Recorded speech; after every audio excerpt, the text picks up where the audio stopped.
दोस्तों आप लोगों ने सुना होगा कि कई बार इंसान की आदत जो है वो उसको ले डूबती है। तो ये जो वीडियो मैंने आप लोगों को अभी दिखाई है, ये वीडियो उसी का एक जीता जागता नमूना है।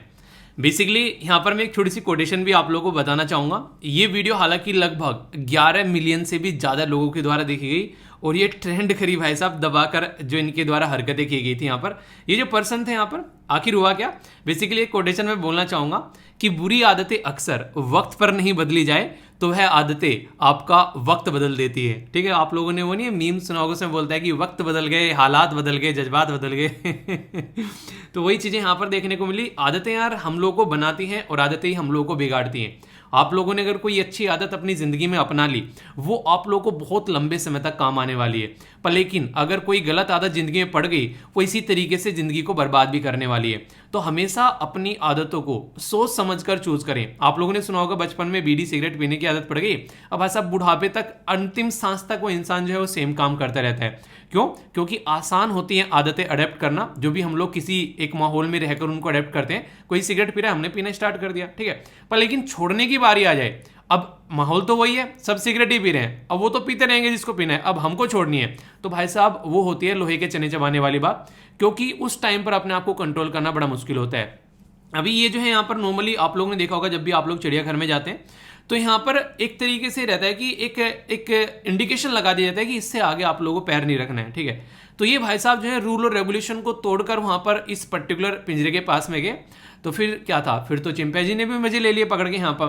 तो ये हरकतें देखने को मिली, तो मतलब हंसी भी आती है काफ़ी ज़्यादा, क्योंकि वैसे तो ऑलरेडी जानवरों को बेचारों को पिंजरे में बंद करके हम लोगों ने रख रखा है, फिर भी उनको भी शांति में नहीं रहने दे रहे, वहाँ भी जा जाकर उनको एक तरीके से टच करना है, छेड़ना है, कुछ उल्टी सीधी हरकतें करनी है। तो ये बदतमीजी वाली आदतें ही तो होती है इंसान की। कई सारे ऐसे भी केसेस देखने को मिले, इन आदतों की वजह से इंसान की जान भी चली गई है। तो ये चीज़ें हम लोगों को समझनी पड़ेगी। बाकी मुझे से देखकर ये वीडियो जो है हंसी आई, क्योंकि ये दोनों मतलब अपने ये क्या है, इंसान ये एक तरीके से इसके पास में हाथों से लड़ रहा है, अब सामने वाले के तो हाथ और पैर सारे बराबर हैं, वो चारों से लग गया, समझ रहे आप लोग मैंने कहा आप लोगों के साथ में शेयर करता हूँ। तो इंटरेस्टिंग है, सुबह सुबह अच्छा मनोरंजन हो गया, डिस्कशन काफ़ी शानदार रहने वाला है। तो काफ़ी कुछ हम लोग यहाँ पर डिस्कस करेंगे, एक एक पॉइंट जो है वो आप लोगों के माइंड में क्रिस्टल क्लियर होना चाहिए, ठीक है। तो देखेंगे क्या क्या बातें हम लोग डिस्कस करने वाले हैं। हाउस द जोश, हाउस द जोश। तो दोस्तों जोश हाई है ना, जोश बिल्कुल हाई होना चाहिए, क्योंकि अगर आज जोश हाई नहीं हुआ तो पूरे महीने कैसे अपने आप को संभाल पाओगे। तो जोश को पूरा हाई आप लोगों को रखना है, और यहाँ पर एक डिसिप्लिन के साथ में पूरा महीना आप लोगों को लेकर चलना है, क्योंकि जोश और डिसिप्लिन दोनों साथ में चलने चाहिए। अगर एक चीज़ में भी कमी आई तो फिर दिक्कत होगी। तो देखता हूँ डिसिप्लिन टेस्ट कैसा चल रहा है फर्स्ट डे से ही आप लोगों का। सबसे पहले आप लोगों से कुछ क्वेश्चन पूछता हूँ जिनके आंसर आप लोगों को देने हैं। कल कितने घंटे आप लोगों ने पढ़ाई की उसको चेक करना, ये मैं आप लोगों को हमेशा बोलता हूँ। और एक अपना पैटर्न देखना कि आप लोग ऐसा तो नहीं एक दिन 10 घंटे पढ़ रहे हैं, दूसरे दिन एक भी घंटे नहीं पढ़ रहे हैं, वो नहीं होना चाहिए। तो अपने आप को चेक करते रहिएगा। सबसे इंपॉर्टेंट जो बात है यहाँ पर वो है कि आप लोगों ने जो टाइम डिसाइड किया था, क्या उसी टाइम पर आप लोग उठे हो? पहला, यानी कि आप लोग अपने डिसिप्लिन को फॉलो कर रहे हो। दूसरा, मॉर्निंग में उठकर आप लोगों को थोड़ा सा गुनगुना पानी पीना होता है, 1-2 गिलास। किस किस ने पी लिया है? अपना शेड्यूल किस किस ने बना लिया है आज का, कि हाँ ये दिन जो है ऐसे फॉलो करना है। कौन टाइम पर ये वीडियो देख रहा है, जिस टाइम पर अपलोड की जाती है, यानी कि मॉर्निंग में आप लोगों को 6 बजे वीडियो मिल जाती है, कौन इसका एग्जैक्ट टाइम पर देख रहा है। और 5वां नंबर, ये कम से कम 0 नहीं मिलेगा आप लोगों को, किस किस ने वीडियो को लाइक कर दिया है। आप लोग आंसर देने में कोताही क्यों बरतते हो? वीडियो देखी जा रही है 70-80 हज़ार 1 लाख लोगों के द्वारा, और आंसर कितने दे रहे हैं? आंसर दे रहे हैं 1000 लोग, 1500 लोग, 2000 लोग। लाइक कितने कर रहे हैं वीडियो को? 7000 लोग, 5000 लोग, 6000 लोग। क्यों भाई, टैक्स लग रहा है क्या यार आंसर देने में टैक्स लग रहा है क्या? कोई आप लोगों को या हाथ पकड़े हुए कि आंसर नहीं देने? ऐसा मत करो मेरे दोस्त। पार्टिसिपेट करने में भी इतना आलस बरतोगे तो कैसे काम चलेगा? तो इसलिए कहता हूँ कि हमेशा कंफर्ट जोन में रहने की कोशिश मत करो। कंफर्ट जोन से बाहर निकलो। अगर रियलिटी में कुछ अचीव करना चाहते हो तभी जिंदगी में अचीव कर पाओगे। डिस्कशन तो इतना शानदार होगा, मजा आ जाएगा। Current, static, MCQ, answer writing practice, सबका इतना शानदार मिक्सचर होगा कि जिंदगी ना बल्ले बल्ले हो जाएगी। तो एंड तक वीडियो को देखेगा ताकि सारी चीज़ें अच्छे से आप लोग एंजॉय कर सको और चीज़ों को ध्यान से लेकर चल सको, ठीक है। इसी के साथ में यहाँ पर जो भी क्वेश्चन का आंसर आप लोग तब दोगे जब बिल्कुल ऐसे टकटकी लगा कर देखोगे, और तभी आप लोग अच्छे से पार्टिसिपेट कर पाओगे। इंपॉर्टेंट पर्सनैलिटी है, इनका नाम आप लोगों को बताना है। देखता हूँ कौन कौन पहचानता है। और ये सारी पर्सनैलिटी मैं वो कवर कर रहा हूँ जिनको भारत रत्न मिल चुका है, ठीक है। आज है 1 दिसंबर, और आज का जो डे है वो यहाँ पर सेलिब्रेट किया जाता है ये वर्ल्ड एड्स डे के रूप में। एड्स को कैसे रोकना है यहाँ पर, तो यहाँ पर बात की जा रही है रोक द रिबन। तो इसकी थीम भी रखी गई है। एड्स एक ऐसी बीमारी है जो कि नॉर्मली काफ़ी लार्ज स्केल पर लोगों के अंदर देखने को मिलती है। कई बार माँ से बच्चे में भी पहुंच जाती है अगर माँ को एड्स है। और वैसे तो ये आप लोग समझते हैं कितनी खतरनाक बीमारी है, हो जाए तो इंसान को लेकर डूबती है। तो इसीलिए कहते हैं prevention is better than cure. तो इसके ऊपर आप लोग ध्यान रखिएगा। एड्स की बीमारी जो है कहीं ना कहीं हमारी लापरवाही का भी नतीजा आप लोगों को देखने को मिलता है। तो अपनी जो लापरवाही को थोड़ा सा एक तरीके से ना रोक के रखना है, वरना दिक्कतें सामने निकल कर आती है और फिर ये चीज़ें आप लोगों को देखने को मिलती है। तो कोशिश करो यार जिंदगी में अपनी हेल्थ के ऊपर पूरा फोकस दो। आर्टिकल बहुत इंपॉर्टेंट है, एक हेल्थ के ऊपर डिस्कस करूंगा जो कि सुनकर आप लोगों को मजा आएगा। बहुत सारी चीज़ें उसमें डिस्कस करूंगा और भी कई सारे इंपॉर्टेंट आर्टिकल है। वीडियो को एंड तक देखिएगा और अपना शेड्यूल जिसने बना लिया है उसको बिल्कुल उसी तरीके से पोस्ट करना है जैसे डेली रेगुलर आप लोग करते हो। बहुत सारे बच्चे रेगुलर पार्टिसिपेट करते हैं, ठीक है, और उसको चेक कर लिया करो क्योंकि ये सबके बस की बात नहीं है। अगर ये भी आप लोग कर रहे हो ना तो आप लोग बहुत सारे लोगों से वैसे आगे निकल गए हो। तो डिसिप्लिन आप लोगों को ऐसी जगह ले जाके रख देगा जहां दूसरे लोग सोच भी नहीं पाएंगे। और पहले दिन से लेकर चलिए निचोड़ लो इस महीने को ढंग से, ताकि अगले साल में जब एंट्री करो ना तो लगे कि यार पिछले साल में कुछ तो अच्छा किया है। तो कैसे लेकर चलने वाले हो प्लान बताना इस साल का, और नेक्स्ट ईयर आप लोग कैसा लेकर चलने वाले हो तभी उसमें एंट्री करोगे। वो बताना पिछला महीने में क्या क्या गड़बड़ हुई वो भी बताना। पीडीएफ इस लेक्चर की हिंदी और इंग्लिश में टेलीग्राम पर मिल जाएगी, जो कि पूरे महीने की ऑलरेडी प्रोवाइड करा दी है आप लोगों को कंप्लीट नवंबर मंथ। ये देख सकते हैं आईएनए की वीडियो है यहाँ पर बैलेंस डाइट की, और ये एक वीडियो डाली थी जो कि आप लोग की मंथली होती है। इसको आप लोग जरूर देखना। वीकली नहीं ला पाया था अब की बार, मंथली वीडियो है तो इसको आप लोग जरूर देख लेना, ठीक है। ऐसा नहीं कि वीकली नहीं आएगी, वो कॉन्टिन्यूस चलेगी। अब की बार विजिट इतनी जगह हो गया ना, मतलब आप लोग यकीन नहीं मानोगे, कई जगह विजिट करना पड़ गया जिसकी वजह से दिक्कतें हैं, ठीक है। तो इसकी वजह से वीडियो प्रॉपर रिकॉर्ड नहीं कर पाया, पर मंथली में वो सारी चीज़ें आप लोगों को करा दी ताकि मंथली कम से कम आ जाए जो कि आप लोग की आती थी, ठीक है। तो टेंशन मत लेना, उसको जरूर देख लेना। पीडीएफ प्रोवाइड करा दूंगा, उसको अच्छे से एंजॉय कर लेना और फीडबैक जरूर दे दिया करो, ओके। दोस्तों आप लोगों ने एक डायलॉग सुना होगा कि हेल्थ इज़ वेल्थ, और इसी के साथ में ये भी सुना होगा कि लोग अक्सर पैसा कमाने के पीछे पीछे अपनी हेल्थ बर्बाद कर देते हैं और फिर हेल्थ ठीक करते रहते हैं पूरी ज़िंदगी उसके ऊपर पैसा लगा लगा कर। तो क्यों ना स्टार्टिंग में ही चीज़ों को सही करके चल लिया जाए। ये बात बोली गई है हमारे देश के फाइनेंस कमीशन के द्वारा। इनके द्वारा बोला गया है कि एक सस्टेनेबल आर्गुमेंटेशन यानी कि एक सतत वृद्धि होनी चाहिए यहाँ पर हेल्थ सेक्टर के अंदर में, उसकी फंडिंग में, जो कि नॉर्मली नहीं देखने को मिलती है। और ये सिचुएशन कहीं ना कहीं अभी कोविड-19 ने भी उजागर कर दी कि हेल्थ सेक्टर की कितनी जर्जर हालत जो है वो देखने को मिलती है। और आप लोगों को एक बात यहाँ पर पता ही है कि अगर आप लोग सस्टेनेबल डेवलपमेंट गोल में जाएंगे, उसने जो है एजुकेशन से पहले हेल्थ को रखा गया है सस्टेनेबल डेवलपमेंट गोल में। आप लोगों ने देखा होगा सस्टेनेबल डेवलपमेंट गोल जो तीसरा है वो हेल्थ के बारे में बात करता है, जो चौथा है वो एजुकेशन के बारे में बात करता है। तो हेल्थ को सबसे ज़्यादा इंपॉर्टेंस देनी चाहिए इंसान को ज़िंदगी में, क्योंकि अगर हेल्थ सही रहेगी तो सारी चीज़ सही रहेगी। और इस तरीके से समझ सकते हैं आप लोग, अगर आप लोग भी चाह रहे हैं कि एक्सरसाइज वगैरह स्टार्ट कर देनी चाहिए तो उसको स्टार्ट जरूर करिए, क्योंकि खासकर अगर हेल्थ के ऊपर ध्यान नहीं रखोगे, ना पढ़ाई सही होगी ना ही कोई काम सही होगा, मन नहीं लगेगा, तो फिर सारी चीज़ जो है बर्बाद होती हुई नजर आएंगी। ये मैं नहीं बोल रहा हूँ, ये फाइनेंस कमीशन बोल रहा है, ठीक है। तो फाइनेंस कमीशन की बात मान लो, कम से कम मेरी नहीं मान रहे हो तो चलिए, इंपॉर्टेंट टॉपिक बन जाता है काफ़ी ज़्यादा, जो कि हेल्थ के बारे में यहाँ पर बात करता है। अभी हुआ क्या, हमारे देश में एक फाइनेंस कमीशन संवैधानिक बॉडी है जिसको आप लोग कॉन्स्टिट्यूशनल बॉडी बोलते हो। वो क्या करती है, नाम से आप लोग समझ सकते हो फाइनेंस कमीशन, यानी कि फाइनेंस से रिलेटेड कुछ काम करता होगा कि ये पैसा यहाँ पर जाना चाहिए, इस तरीके से इनको ये पैसा मिलना चाहिए। तो संविधान निर्माता भी ये बात जानते थे, इसलिए उन्होंने एक पर्टिकुलर बॉडी बनाई और उसके लिए एक सिस्टमेटिक वे में एक आर्टिकल भी दिया गया कि ताकि यहाँ पर उस पर्टिकुलर बॉडी को अपॉइंट किया जा सके और वो यहाँ पर बता सके कि कहाँ पर कितना पैसा जाना चाहिए। तो इसके लिए एक संविधान में आर्टिकल भी रखा गया जिसको अनुच्छेद 280 आप लोग बोलते हो। तो इसका यही काम दिया गया इस बॉडी का कि आप लोगों को क्या करना है, आप लोगों को ये देखना है कि पैसा जो है वो कहाँ पर कितना जा सकता है, टैक्स का डिस्ट्रीब्यूशन कैसा होना चाहिए सेंटर और स्टेट के बीच में। तो ये एक पर्टिकुलर शब्द आप लोग यहाँ पर यूज़ कर सकते हो। कई सारे राज्य को जो है यहाँ पर अलग अलग तरीके के फंड दिए जाते हैं, जैसे ग्रांट दिया जाता है। ग्रांट का मतलब ये रहता है कि हाँ ठीक है, जाओ एंजॉय करो, ऐस करो, पैसा तुमसे वापस नहीं मांगे, तुम भी क्या याद करोगे कि समीर से पाला पड़ा है, ठीक है। इसी के साथ में जो ग्राउंड लेवल पर जो हमारा सिस्टम है, जैसे पंचायती राज सिस्टम हो गया, म्यूनसिपैलिटी हो गया, उन तक पैसा पहुँच रहा है या नहीं पहुँच रहा है। ये सारी चीज़ें जो हैं फाइनेंस कमीशन जो है वो इंश्योर करता है ताकि ग्राउंड लेवल पर भी ढंग से काम किया जा सके। और इसको पावर रहती है एक सिविल कोर्ट की भी, यानी कि कोड ऑफ सिविल प्रोसीजर नहीं है हमारे देश में, जिसके बेस पर कोर्ट की जो प्रक्रिया आप लोगों को नॉर्मल देखने को मिलती है कई सारी, तो यहाँ पर उसके हिसाब से इसको सिविल कोर्ट की भी पावर दी गई है। और ये एक ऐसी बॉडी है जो कि संवैधानिक बॉडी है और इसके पास में क्वाजाई जुडिशियल पावर भी आप लोगों को देखने को मिलेगी। तो ये कुछ बेसिक बातें हैं। फिलहाल जो है हमारे देश में फाइनेंस कमीशन ये आप लोगों को देखने को मिलेंगे और ये 15वें फाइनेंस कमीशन है, यानी कि 15th फाइनेंस कमीशन है। 15th finance commission NK Singh ji, इनका टाइम ड्यूरेशन 2021 से लेके 26 तक आप लोगों को यहाँ पर देखने को मिल रहा है। तो इसके चलते यहाँ पर ये कई सारे रिकमेंडेशन देते हैं और यहाँ पर रिसेंटली अभी जो हेल्थ है उसके बारे में भी कई सारी बातें की गई थी, पहले भी इनके द्वारा बातें की जा चुकी हैं कई सारी। अगर आप लोग ध्यान से देखेंगे जो हेल्थ है हमारे देश में 7वें शेड्यूल के अंदर में 3 लिस्ट है, जिसको आप लोग यूनियन लिस्ट, स्टेट लिस्ट और कॉन्करेंट यानी कि समवर्ती सूची बोलते हो। तो जो हमारा हेल्थ है ना यार, ये हेल्थ को इनके द्वारा बोला गया था कि आप लोग स्टेट लिस्ट में से निकालकर इसको कॉन्करेंट यानी कि समवर्ती सूची में डाल दो। इससे क्या होगा, इससे ये होगा कि यहाँ पर सेंटर और स्टेट दोनों मिलकर उसके ऊपर कानून बना सकेंगे।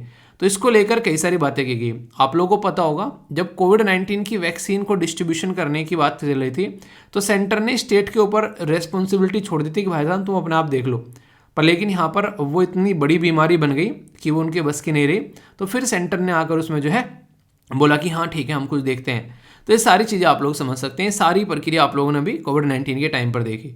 तो बहुत ही इंपॉर्टेंट टॉपिक, कई सारी बातें और भी एक्स्ट्रा आप लोगों को जानने को मिलेगी। तो NK सिंह साहब जो हैं वो यहाँ पर अभी रिसेंटली न्यूज़ में इसलिए आ गए क्योंकि एक एड्रेस कर रहे थे कॉन्फ्रेंस को, जिसको कॉन्फेडरेशन ऑफ इंडियन इंडस्ट्री बोलते हैं। उसमें 19th हेल्थ समिट थी 2022 की, जिसमें कई सारे इश्यूज़ को यहाँ पर बताया गया कि यार ये दिक्कतें हैं, आप लोगों को इनके ऊपर काम करना चाहिए। यानी कि जैसे कि आप लोग खुद सोचो आज के डेट में हेल्थ जो है उसको जैसे अगर कॉन्करेंट लिस्ट में लेकर आ जाते हैं तो उससे क्या होगा, उससे सेंटर और स्टेट कल को चलकर कोई कोरोना की जगह टोरोना आता है तो उसके साथ में ये लड़ पाएंगे मिलकर। तो इसलिए बोला गया कि टर्म हेल्थ जो है उसको इंक्लूड करो कॉन्करेंट लिस्ट में। और ये पहले से ही बोल रहे हैं बात स्टार्टिंग से ही, जिस तरीके से एजुकेशन जो है उसको पता है आप लोगों को, उसको कॉन्करेंट लिस्ट में रखा गया है। क्या एजुकेशन स्टार्टिंग से ही कॉन्करेंट लिस्ट में थी? आप लोग बताइए, इसको जाकर सर्च करिएगा और इसको कई बार पहले भी मैं बता चुका हूँ, फिर आप लोग इसके बारे में फिर से रिविजन आप लोगों का हो जाएगा, ठीक है। और इसी के साथ में काफ़ी इंपॉर्टेंट चीज़ चल रही है, एक खासकर कोविड-19 से पहले बात की गई थी, जब मैंने आप लोगों को बहुत सारे आर्टिकल डिस्कस किए थे 2019 में, जब इलेक्शन की बात चल रही थी। इलेक्शन की बात चल रही थी 2019 में, जब बजट के ऊपर मैंने कई सारी बातें आप लोगों से की थी। उस टाइम पर भी एक शब्द था कि यूनिवर्सलाइजेशन ऑफ हेल्थ, यानी कि हेल्थ को यूनिवर्सल कर दीजिए ताकि सबको जो है हेल्थ मिल सके, एक इंश्योरेंस सबको मिल सके। वो भी यहाँ पर काफ़ी लार्ज स्केल पर मिसिंग देखने को मिलता है, ये बातें की जाती है। देखिए होता क्या है, हेल्थ को अगर जितना इग्नोर करोगे वो उतनी ही ज़्यादा चीज़ों को इम्पैक्ट डालेगी और दिखेगा नहीं है, वो आप लोगों को लगेगा हाँ सब कुछ सही चल रहा है, पर इन रियलिटी वो सही चलता हुआ नज़र नहीं आएगा। मतलब अगर सोचो आप लोग पर्टिकुलर, जैसे कि आप लोग सोचो क्या रहती हो, मतलब अपने देश में रहते हैं, अपना प्यारा देश, तो यहाँ पर आप लोग रहते हो, तो यहाँ पर एक इंसान जो है अगर वो आज की डेट में डॉक्टर के पास में जाता है तो डॉक्टर के पास में जाने के लिए उसको सारा पैसा जो है वो अपनी पॉकेट से खर्च करना पड़ता है, इसको आउट पॉकेट एक्सपेंडिचर कहते हैं। पर लेकिन अगर वही पर्सन जो है वो जापान में है या वही पर्सन जो है वो USA में है, वहाँ पर अगर सरकार जो है कुछ ऐसी सपोर्ट प्रोवाइड करा रही है कि उसको अपनी पॉकेट से खर्चा नहीं करना पड़े, सरकार वहाँ पर सपोर्ट प्रोवाइड करा दे कि हाँ तुम अगर बीमार हो तो हम तुमको ठीक करेंगे, तुम्हारी अगर कोई मशीन का जो कोई आइटम काम करना बंद कर दिया है तो हम लोग उसको फिक्स करेंगे, तुमको टेंशन लेने की कोई ज़रूरत नहीं है, कोनो टेंशन नहीं है। तो ये सरकार ने बोल दिया।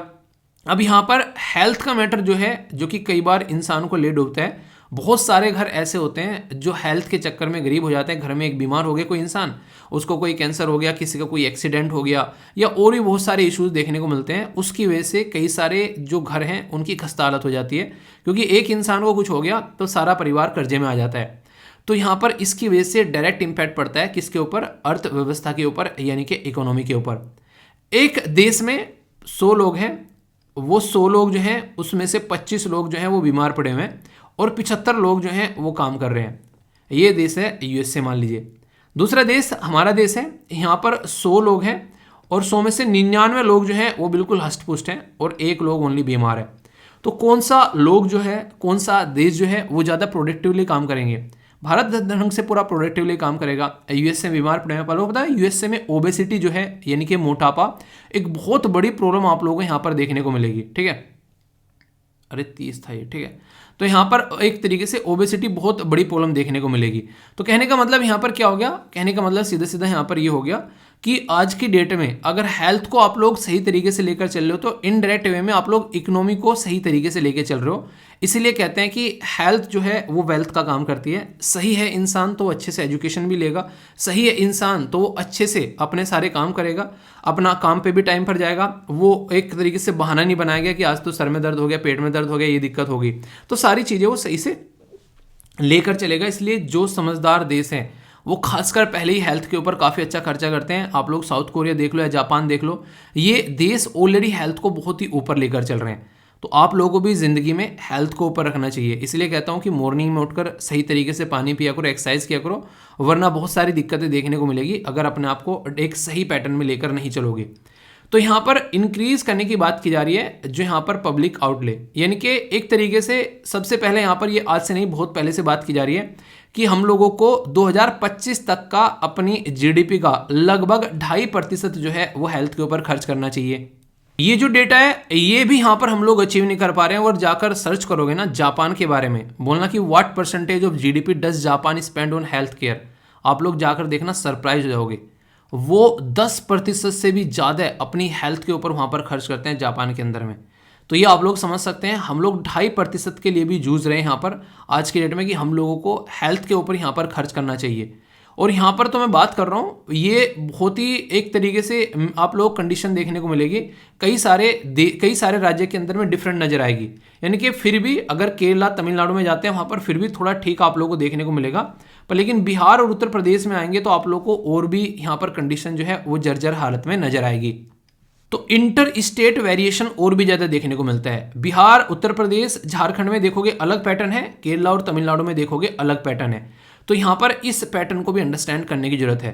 डेवलपमेंट की जरूरत है यहाँ पर फाइनेंशियल इंस्टीट्यूशन जो कि यहाँ पर जो हेल्थ केयर सेक्टर को सपोर्ट प्रोवाइड करा सकें। और यहाँ पर रिस्ट्रक्चर करना पड़ेगा जो सेंट्रल स्पॉन्सर्ड स्कीम है। सेंट्रल स्पॉन्सर्ड स्कीम कौन सी होती है?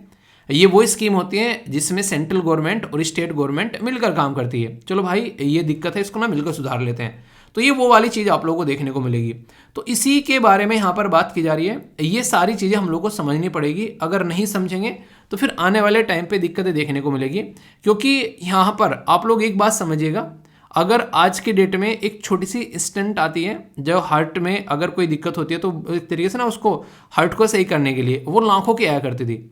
हम लोगों ने रिसर्च एंड डेवलपमेंट किया अपने ही देश में, उसके ऊपर काम किया और आज की डेट में कहीं काफ़ी हद तक हम लोग एक तरीके से अपनी चीज़ों को सुधार पा रहे हैं। तो इस तरीके से हम लोग को पैसा खर्च करना पड़ेगा रिसर्च और डेवलपमेंट के ऊपर। अपने ही देश में हम लोग इन चीज़ों को समझना पड़ेगा। इवन आज की डेट में बहुत सारी चीज़ें आप लोगों को बता दूं, बाहर से लोग जो हैं जैसे अफ्रीका से हो गया या आप लोग यहाँ पर बांग्लादेश से बोलो, भूटान, नेपाल से बोलो, बहुत सारे लोग हमारे देश में इलाज करवाने आते हैं। इसको हम लोग मेडिकल टूरिज्म के नाम से जानते हैं। मेडिकल टूरिज्म की जो वैल्यू है वो यहाँ पर अभी रिसेंटली 2020 के करीब में लगभग 3 बिलियन के करीब देखने को मिलती है। $2.89 बिलियन हमारे देश के अंदर में। और ये 2026 तक बोला जा रहा है कि 13 बिलियन के करीब होने वाली है। क्यों? क्योंकि हमारे देश में जेनरिक दवाई बनाई जाती है जो कि काफ़ी सस्ती मिलती है। जेनरिक दवाई क्या होती है? जेनरिक दवाई होती है जब कोई स्टैंडर्ड दवाई जिसको पेटेंट मिला हुआ है उसका पेटेंट खत्म हो गया, फिर उसी तरीके के सोल्ट को बेसिकली इस्तेमाल करते हुए यहाँ पर दवाई बना देना। वो कंपनी की ब्रांडिंग ना लगी उसके ऊपर। ब्रांडिंग अगर आप लोगों ने देखा, सेम कपड़ा है उसके ऊपर आप लोगों ने ब्रांडिंग लगा दी एडिडास की, और वही कपड़ा उसके ऊपर से ब्रांडिंग हटा दी, तो इसमें आप लोगों को प्राइस देखने को मिलेगा वो सेम शर्ट या फिर कुछ भी लगभग 2,500-4 हज़ार रुपये का, और वैसे उसको लेगो तो 300-400 रुपये का मिल जाएगा। वही चीज़ होती है ब्रांडिंग। उस पर्टिकुलर प्रोडक्ट पर किसी का लोगो लग गया तो इसका मतलब यहाँ पर वो माना जाता है कि ये कंपनी इसकी रेस्पॉन्सिबिलिटी लेती है इसकी क्वालिटी की, और लोग उसके ऊपर ट्रस्ट करते हैं फिर। तो यहाँ पर ये काफ़ी इंपॉर्टेंट है। हेल्थ सेक्टर एक ऐसा है जिसमें आज के दिन में हम लोग टेक्नोलॉजी का यूज़ कर रहे हैं। जैसे मैंने आप लोगों को बोला था प्रोक्टो ऐप आप लोग प्रमोशन नहीं कर रहा हूँ, कभी बोलो सर प्रमोशन कर रहे हो। ये ऐप जो है मैंने कई बार यूज़ किया है। कई बार ऐसा रहता है ना कि तबीयत बहुत ज़्यादा ख़राब हो गई कि क्या करना चाहिए यार अभी इमीडिएटली, तो वो ऐसे नहीं कि फिर बोलो कि यार इमीडिएटली ऐसा अभी सोचे नहीं है, तो वो नहीं होना चाहिए। तो आप लोगों के पास में हमेशा कुछ ना कुछ सोल्यूशन होने चाहिए अगर कोई इमीडिएट प्रॉब्लम आती है। तो प्रैक्टो ऐप यहाँ पर काफ़ी शानदार रोल प्ले करता है। बोला जा रहा है कि एक्सपेक्ट किया जा रहा है आने वाले टाइम में टेलीमेडिसिन जो कि इंटरनेट के थ्रू आप लोग इलाज करवा रहे हैं, 5.5 बिलियन का ये भी हमारे देश के अंदर में चीज़ें पहुँचने वाली है। तो ये ऐसा सेक्टर है जिसको इग्नोर नहीं किया जा सकता है। यहाँ पर ग्रोथ काफ़ी लार्ज स्केल पर देखने को मिल रहा है जो इस फील्ड की मार्केट है। तो ये आने वाले टाइम में बढ़ रही है और इकोनॉमिक सर्वे ने 2022 में बातें बोली कि इसके ऊपर हम लोगों को एक्सपेंडिचर जो है वो बढ़ाना चाहिए और इसके ऊपर हम लोगों को काम करना चाहिए। ये आज की बात नहीं है, पहले से चली आ रही है। और सेंटर गवर्नमेंट अकेला काम नहीं करेगी, यहाँ पर प्राइवेट वालों को भी साथ में आना पड़ेगा। पब्लिक और प्राइवेट दोनों को काम करना पड़ेगा और उनको भी यहाँ पर ऐसा नहीं कि बस प्रॉफिट के लिए काम कर रहे हैं, थोड़ा सा उनको लोगों के बारे में भी सोचना पड़ेगा। हेल्थ और एजुकेशन दो ऐसी चीज़ हैं, लोगों को अगर सही तरीके से मिल जाए तो उसकी लाइफ सुधर जाए। पर लेकिन यही चीज़ें ऐसी हैं जिनके लिए सबसे अधिक दिक्कतें देखने को मिलती हैं। तो कहीं ना कहीं इन एरिया में काम करना जरूरी है और काम नहीं होगा तो फिर दिक्कतें देखने को मिलेगी। ठीक है, तो इसी के ऊपर बात की जा रही है। तो क्या क्या दिक्कतें निकल कर आती हैं, अगर कोई आप लोगों से पूछ ले कि हाँ यार दिक्कतें तो बताओ कि दिक्कतें क्या हैं जिसकी वजह से प्रॉब्लम झेलनी पड़ रही है, तो वो कुछ दिक्कतें मैं आप लोगों को बता देता हूँ जिससे कि अगर लिखो कहीं पर आप लोग तो आप लोग उनको समझ पाओ। जैसे कि सबसे पहले तो ये बात है कि आप लोगों को शॉर्टेज देखने को मिलेगा, ना तो लोग हैं इस पर्टिकुलर फील्ड में, डॉक्टरों की भी कमी रहेगी और डॉक्टरों के साथ साथ में आप लोगों को बहुत लार्ज स्केल पर जैसे कि इक्विपमेंट वगैरह की भी आप लोगों को यहाँ पर कमी देखने को मिलेगी। प्रॉपर फाइनेंस आप लोगों को यहाँ पर नहीं देखने को मिलेगा। खासकर अगर बात करें गवर्नमेंट हॉस्पिटल के बारे में हम लोग बात करेंगे तो शॉर्टेज रहती है मेडिकल प्रोफेशनल की और मेजर कंसर्न है यहाँ पर एडमिनिस्ट्रेशन में भी इनसफिशिएंसी देखने को मिलती है। आप लोगों ने देखा होगा अभी रिसेंटली कई सारी ऐसी वीडियो वायरल हुई जिसमें हॉस्पिटल के अंदर में बहुत सारी दिक्कत थी। वहाँ पर प्राइम मिनिस्टर मोदी साहब जो है वहाँ पर गए थे अभी विजिट करने, एक पर्टिकुलर हॉस्पिटल था, उसको रातों ही रातों चमका दिया गया। समझ रहे हैं आप लोग, मतलब वो देखने आ रहे हैं कि मरीजों की हालत कैसी है तो हॉस्पिटल को चमकाया जा रहा है, मरीज वहां पर पड़े हुए हैं तो उसके ऊपर ध्यान नहीं दिया जा रहा है। तो इसका मतलब तो यह है कि जो सेंट्रल लेवल पर प्राइम मिनिस्टर, स्टेट लेवल पर चीफ मिनिस्टर, उनको सबको इस हॉस्पिटल में घुमाते रहो ताकि हॉस्पिटल चमकते रहें। यानी कि अपनी रेस्पॉन्सिबिलिटी जो है, प्रॉपर जो स्टाफ है, जो डिपार्टमेंट है वहां पर जिनको एक रेस्पॉन्सिबिलिटी मिली है, उसमें करप्शन बहुत ज़्यादा देखने को मिलता है। बात की जा रही है लो बजट की, 2.5 आप लोगों को देखने को मिलेगा जीडीपी का यहाँ पर हम लोग खर्च कर रहे हैं, ये भी इससे भी कम, बल्कि जापान, कनाडा, फ्रांस ये 10% खर्च कर रहे हैं। इसलिए लोग जो है वहाँ पर जाकर रहना पसंद करते हैं कि इंसान जो है अच्छी जिंदगी जी पाएगा। यहाँ पर लैक ऑफ प्रिवेंटिव केयर, सबसे बड़ी बात होती है prevention is better than cure, यानी कि बीमार होने से पहले आप लोगों को यहाँ पर ये रहे कि हाँ ठीक है ये चीज़ें हैं जिससे चीज़ सुधर सकती हैं, है कि नहीं। पर लेकिन हम लोग क्या करते हैं, हम लोग उसके ऊपर काम नहीं करते हैं। यानी कि बीमार होने से पहले अगर काम कर ले तो उसके ऊपर बहुत सारी कंट्री काम करती है, पर हम लोग ये भी काम नहीं करते हैं। नॉर्मल भाषा में समझाता हूँ, कहने का मतलब क्या है। जैसे कि आप लोगों को आज की डेट में सर्दी सामने आ रही है अगर, तो आप लोग अपने सर्दी के कपड़े प्रॉपर लेना स्टार्ट कर दो, ठीक है, गुनगुना पानी अच्छे से पीना स्टार्ट कर दो, थोड़ा सा अपनी एक्सरसाइज का लेवल आप लोग बढ़ा दो, खाने पीने पर थोड़ा सा कंट्रोल रखो क्योंकि सर्दियों में लोग ज़्यादा घूमते फिरते नहीं है, ठीक है, एज़ कम्पेयर टू गर्मियों में। जैसे जैसे गर्मी आती है तो उसी पैटर्न में आप लोग अपनी लाइफ को चेंज करना स्टार्ट कर दो। तो आप लोग कर रहे हो प्रिवेंशन, तो प्रिवेंशन जो होती है वो बेटर देन क्योर होती है क्योंकि उसमें कम खर्चा आता है। आप लोग अपने कपड़े बड़े अच्छे से इस्तेमाल करोगे तो आप लोगों को सर्दियाँ नहीं लगेगी, ऐसे बोल सकते हो। गर्मियों में सेम पैटर्न आप लोग फॉलो कर सकते हो, क्या कपड़े ऐसे पहनो सफ़ेद वाले जिससे गर्मी कम लगे, पानी ज़्यादा पियो, ये समझ सकते हैं आप लोग। Lack of medical research, maximum हम लोग डिपेंडेंट रहते हैं कि जो लेटेस्ट टेक्नोलॉजी है उसमें हम लोग खर्चा ना करें, बाहर कोई काम करे और उसके ऊपर हम लोग आप क्या करें कि जैसे तैसे करके जुगाड़ कर लें। जुगाड़ वाली चीज़ें रहती है, खुद से मेहनत करने की कोशिश नहीं करते हैं और मैक्सिमम लोग जो हैं वो इसी चीज़ के ऊपर जीते हैं। यहाँ पर आप लोगों को ये सारी चीज़ें हमेशा देखने को मिलेगी और ये हर एक फील्ड में है। कोई एक इंसान मेहनत करेगा, दूसरा क्या करेगा, उसको कॉपी कर कर कोशिश करेगा कि उसको उसी तरीके से पैटर्न में इंप्लीमेंट कर दे। तो ये रिसर्च एंड डेवलपमेंट में इसमें मेहनत लगती है। कोविड-19 के टाइम पर मेहनत की गई, हमारे देश में भी दवाई बनाई, तो वो वाली जरूरत है। और इसमें अकेला काम नहीं चलेगा, इसमें जो गवर्नमेंट है, पॉलिसी मेकर है, उसको भी देखना पड़ेगा कि डिमांड कैसी है, सप्लाई क्या होनी चाहिए। उनको भी ऐसे ही कानून बनाने पड़ेंगे ताकि लोग कंफर्टेबल फील करें। मतलब जैसे अभी आप लोग देखते हैं लोगों को जरूरत है कि यहाँ पर फोकस किया जाए इलेक्ट्रिक व्हीकल पर, तो उन्होंने इलेक्ट्रिक व्हीकल के लिए पॉलिसी लेकर आ गए ताकि लोग खरीदें तो उनको सस्ता रहे। टैक्स में इंसेंटिव दे दिया, डीजल पेट्रोल के प्राइस वहाँ बढ़ा दिए ताकि लोग जो इसके ऊपर शिफ्ट हो जाएं। आज के डेट में मैक्सिमम लोग जो हैं वो आज के डेट में सीएनजी वाली गाड़ियाँ चला रहे हैं। उनको इतना ज़्यादा प्रॉब्लम में डाला गया और ये ज़बरदस्ती किया जाता है। रीज़न क्या है कि ताकि आदतें सुधारी जा सके। यहाँ पर रेट बढ़ गया इस तरीके से डीजल और पेट्रोल का, और उधर से वहाँ पर इलेक्ट्रिक व्हीकल का रेट डाउन करने की कोशिश की जाती है, तब जाकर लोग जो है वहाँ पर शिफ्ट होंगे। तो ये पॉलिसी रोल प्ले करती है यहाँ पर। शॉर्टेज ऑफ प्रोफेशनल, मैंने अभी बताया यहाँ पर डॉक्टर्स की और प्रोफेशनल हेल्थ केयर की जो इंडिया के अंदर में 6 लाख के करीब यहाँ पर लोगों की कमी आप लोगों को नजर आएगी। तो इससे आप लोग अंदाजा लगा सकते हैं। अभी एक पर्टिकुलर यहाँ पर आर्टिकल था जिसमें ये बोला गया चीफ जस्टिस ऑफ इंडिया के द्वारा कि उनको बोला गया कि क्या आप लोगों को लगता है कि हमारे देश में जजों की संख्या को डबल कर देना चाहिए। तो यहाँ पर 2 चीज़ें रहती हैं। एक तो जजों की संख्या को डबल कर दो, पर लेकिन पता चला जजों के बैठने की जगह नहीं है वहाँ पर, ठीक है, एक स्ट्रक्चर नहीं है। दूसरा, संख्या तो आप लोगों ने डबल कर दी, पर लेकिन अपॉइंटमेंट हो ही नहीं रही है, फिर भी वो सीट खाली पड़ी हुई है। आपके डबल करने का क्या फ़ायदा है? जो ऑलरेडी यहाँ पर जो स्ट्रेंथ है उसी को ही नहीं भर पा रहे हो आप लोग, डबल कर दो, उसमें क्या रहेगा? तो स्ट्रक्चर में चेंज करने की भी जरूरत है यहाँ पर, ताकि चीज़ें स्मूथली चल सके। यहाँ पर वो आप लोगों को देखने को मिलेगा। तो यानी कि प्रोफेशनल की शॉर्टेज तो है ही है, जो ऑलरेडी है उसको भी नहीं भर रहे हैं। टीचर की कमी देखने को मिलेगी स्कूलों में आप लोगों को। यहाँ पर इसी के साथ में बहुत सारे ऐसे डिपार्टमेंट हैं जहाँ पर दुनिया भर की वैकेंसीज पड़ी रहती हैं, उनको फिल नहीं किया जाता है। ये दिक्कतें देखने को मिलती है। पाउसिटी ऑफ रिसोर्सेज, ये काफ़ी इंपॉर्टेंट शब्द है, कई बार आप लोगों ने सुना होगा। इसको आप लोग याद रख लीजिए। पाउसिटी का मतलब होता है कमी, यानी कि जैसे कि मैं कई बार आप लोग जैसे कि मुझे कहीं भी जैसे इंस्टाग्राम पर मैसेज करते हैं या फिर एक तरीके से ये कोई मेल करते हैं, तो कई बार मैं लिख देता हूँ कि डियर बाद में बात करूँगा ड्यू टू पाउसिटी ऑफ टाइम, यानी कि अभी मेरे पास में टाइम नहीं है, ठीक है। तो इसकी वजह से क्या रहता है, एक तरीके से शब्द आप लोग यूज़ क्या कीजिए, ताकि ऐसे शब्द आप लोग जब यूज़ करना स्टार्ट करोगे तो आप लोग याद भी रख पाओगे, और फिर ये कहीं भी आ जाएंगे। एग्जाम में आ गया किसी क्वेश्चन में, आप लोग बोलोगे यार ये क्या है, समझ में नहीं आ रहा है, ठीक है। तो इसलिए पता होना चाहिए।